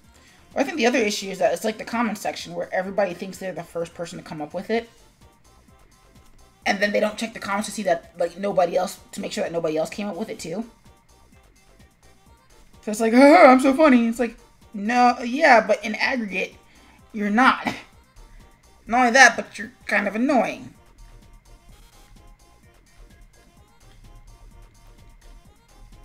That personal detest for jokes because they're not very creative. Mm-hmm. When I hear a grown person say that's what she said, I die a little inside. Like, legit. I die a little inside. Oh, I reserve it for moments when that's actually what a woman said. I mean, it's still just as bad, but then you have the grandpa jokiness of, like, well, yeah, but that's literally what you said. As opposed to, I'm gonna throw it in on everything. A chance to reference genitals. Like, it's like, grow up. Even before the that's what she said joke, but like I realized there's an opportunity for a really cliche really bad sex joke and I see someone's face light up, that's when I die a little. Because I see it coming, like, gonna make a joke about dick. Here it comes. Oh my god. Sarah writes, her, Mike's comedy is superior. Pretty much. I mean, you see it also on YouTube when in the variety of content that people put out, where it's like you just get in front of a camera and either you start talking and you think that you're really hilarious making your skits, and it's like, don't think of it in terms of do you think it's good now. Think of it in 10 years, will you still think this is good? Because if the answer is no, don't do it now. The answer will be no. Like, and the thing is that the answer doesn't have to be no either. Or it can be one of those, like, it was good for its time. When at the height of what I knew, it was good. Right. What was I gonna say? Oh, by the way, the year we tabled there, which was what, 2015, right? Or 2016? Uh-huh. Yeah. So just let you know, okay, so we tabled in 2016. So 2015, it was 50,000. So that means this past year had to be close to that or just above that. Oh. So if they're asking for 350 a table, 50 to 60,000 people, I'm kind of okay with that. Like, that makes sense. Like I said, I think it just closed because like a bunch of people are announcing that they got into AwesomeCon. Right. I kind of don't care. That's a next year goal when I'm better, and like I said, I'm hiring you two for stuff. Mm-hmm. Money for monies. Yeah, I don't really know what I want to do for, like, I've been going around saying I want to do 6 cons next year, like once every 2 months. But I'm also kind of not sure if that's actually something I want to do with the comic being down. Because I'd only be selling technically one book. Right. And you'd probably have to spread out your cons out just to get fresher audiences for that book. Well, and even but that being said, like trying to sell multiple books has never really worked out for me anyway. Because everybody's like, oh well, where do I start? And I'm like, it doesn't matter where you start. I still want to start number 1. Damn it. We are number 1. And part of it's just the anxiety of just wanting to be on the same page with everything before getting back into it, rather than just like keeping going with what I've got, and with the possibility of potentially forgetting where I want to get back to. So, like, you know how like when somebody like they take an L and then and then if they say like eventually I'm gonna get back to that thing I was doing before, and then they kind of never get back to it. Right. Like that's kind of my big fear.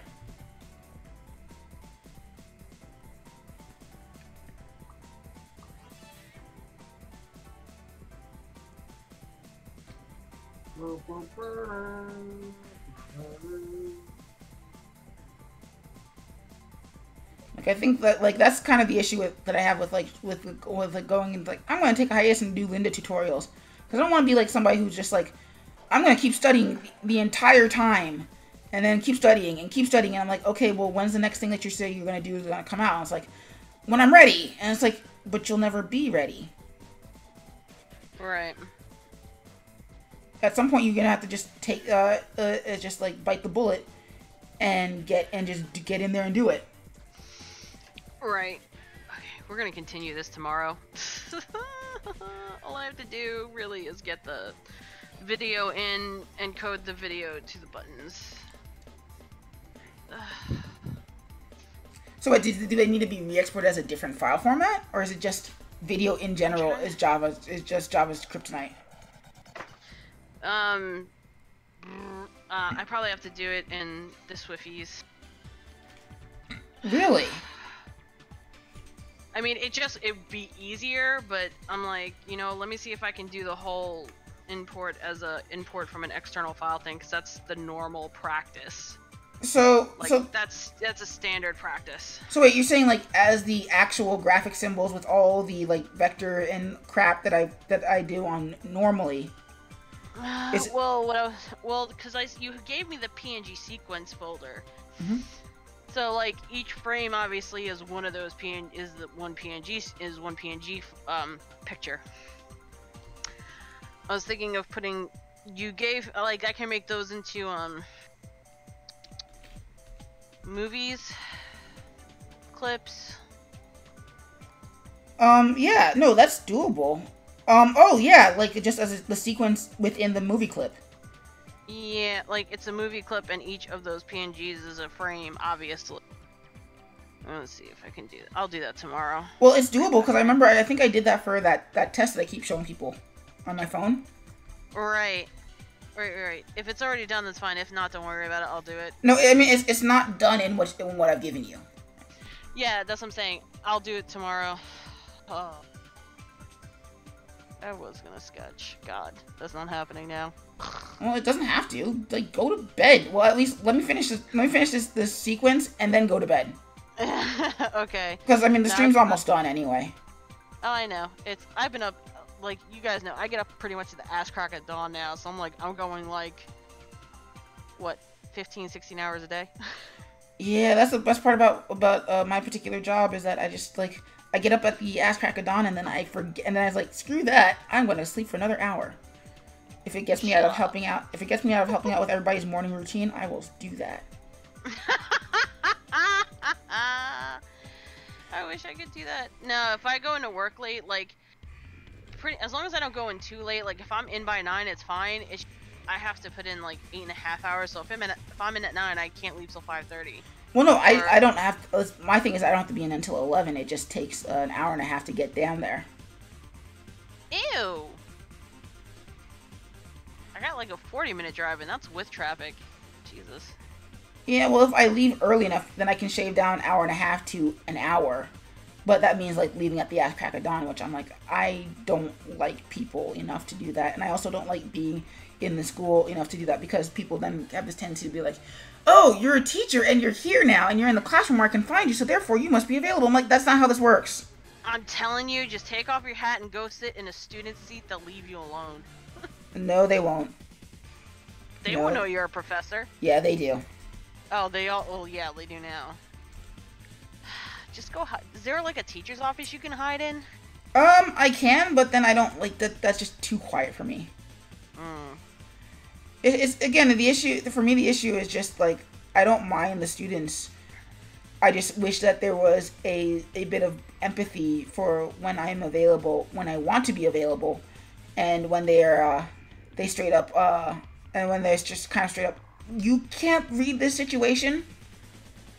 Like the first few quarters, somebody would come up to me, seeing that I had a sandwich in my hand and I was eating food, and be like, "Can I talk to you?"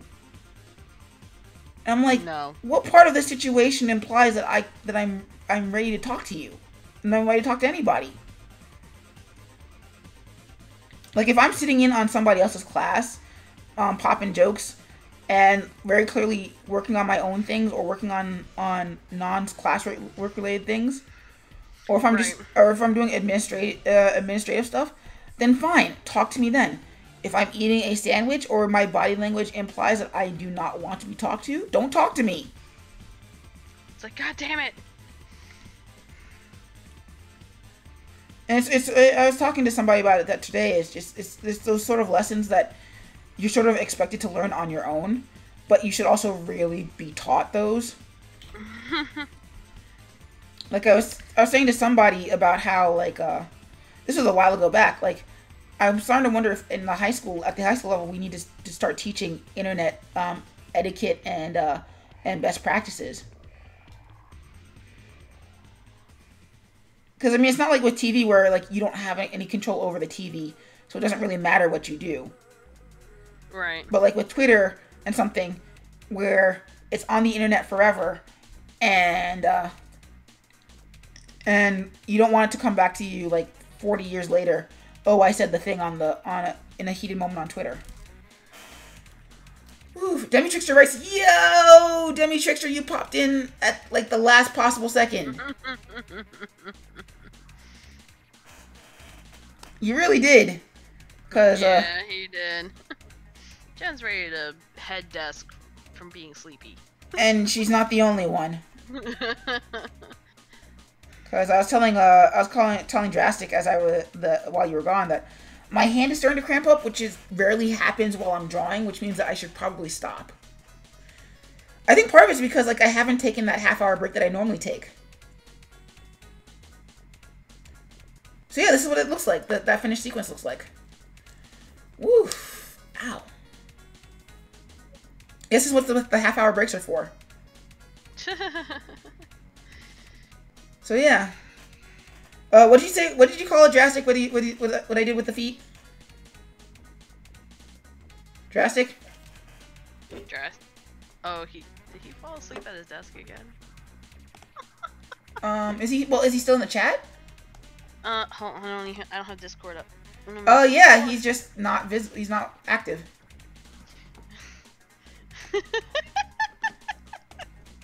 So what, did he actually fall asleep at his desk? Don't laugh. I know that's happened a couple times. Or he might have put his headset down and walked away for a minute. Yep. Okay. Yep. Okay, cool, you didn't die. I went and put my dinner on for my lunch for tomorrow. I have to cook. Yeah, no, I feel you. No, because I was asking you, like, that thing that you called it that I was doing with Sonic's legs. I was like, what did you call that again? It was a rapidly moving ShamWow. Yeah. So, yeah, there goes the ShamWow sequence. That floor is getting so clean. Oh, yeah. But on that note, that is going to be the end for tonight. Sorry, Demi Trickster, you, like, popped in that literally the last possible minute. Because that's going to be it for tonight's stream. The next stream will be on Wednesday at 2 p.m. Eastern Standard Time because I will be going to a drink and draw with Drastic and Jiggy, which means that I won't be streaming at my regular time. Yeah, the next stream will be on Wednesday. We'll still be working on this. We'll be working on the next FlyBits comic. Don't worry, Demi Trickster, it'll be on YouTube. It's not gonna be quite as much fun as watching it on Twitch while it's happening, but yeah. So these thanks to my lovely co-hosts, Drastic Action X and Jiggy Arts. What's up? Let me see if I can if I still did Night Fox. Caster. Oh, he's saying bye. I like the new ending animation. That's cute. X. And okay, cool. And Caster, Jiggy. Is it with Jiggy Arts or just Jiggy Art? Just Jiggy Art. I didn't have to put the S after it. I was like, yeah. Cool. So anyway, check them out when you've got the free time. I don't know when they stream. I don't really care. I mean, I do care, but I will pop in when I pop in when I see it. I was gonna say I've just been doing games lately. So. And I will catch you in the next one. If you're watching this on YouTube, my stream is twitch.tv/skipperwing. Monday, Wednesdays, Fridays, and Saturdays. Probably gonna stop doing Fridays because there doesn't seem to be a lot of traffic there. But yeah, Mondays, Wednesdays, Fridays, and Saturdays from 7 p.m. Eastern Standard Time to whenever, aka right now it's like almost 11. Currently working on the CrimFly. That's not a thing right now. I'm currently also working on the Sonic animation, which is a thing. And I will see you guys in the next stream. Night! Oh, bye Demi Trickster.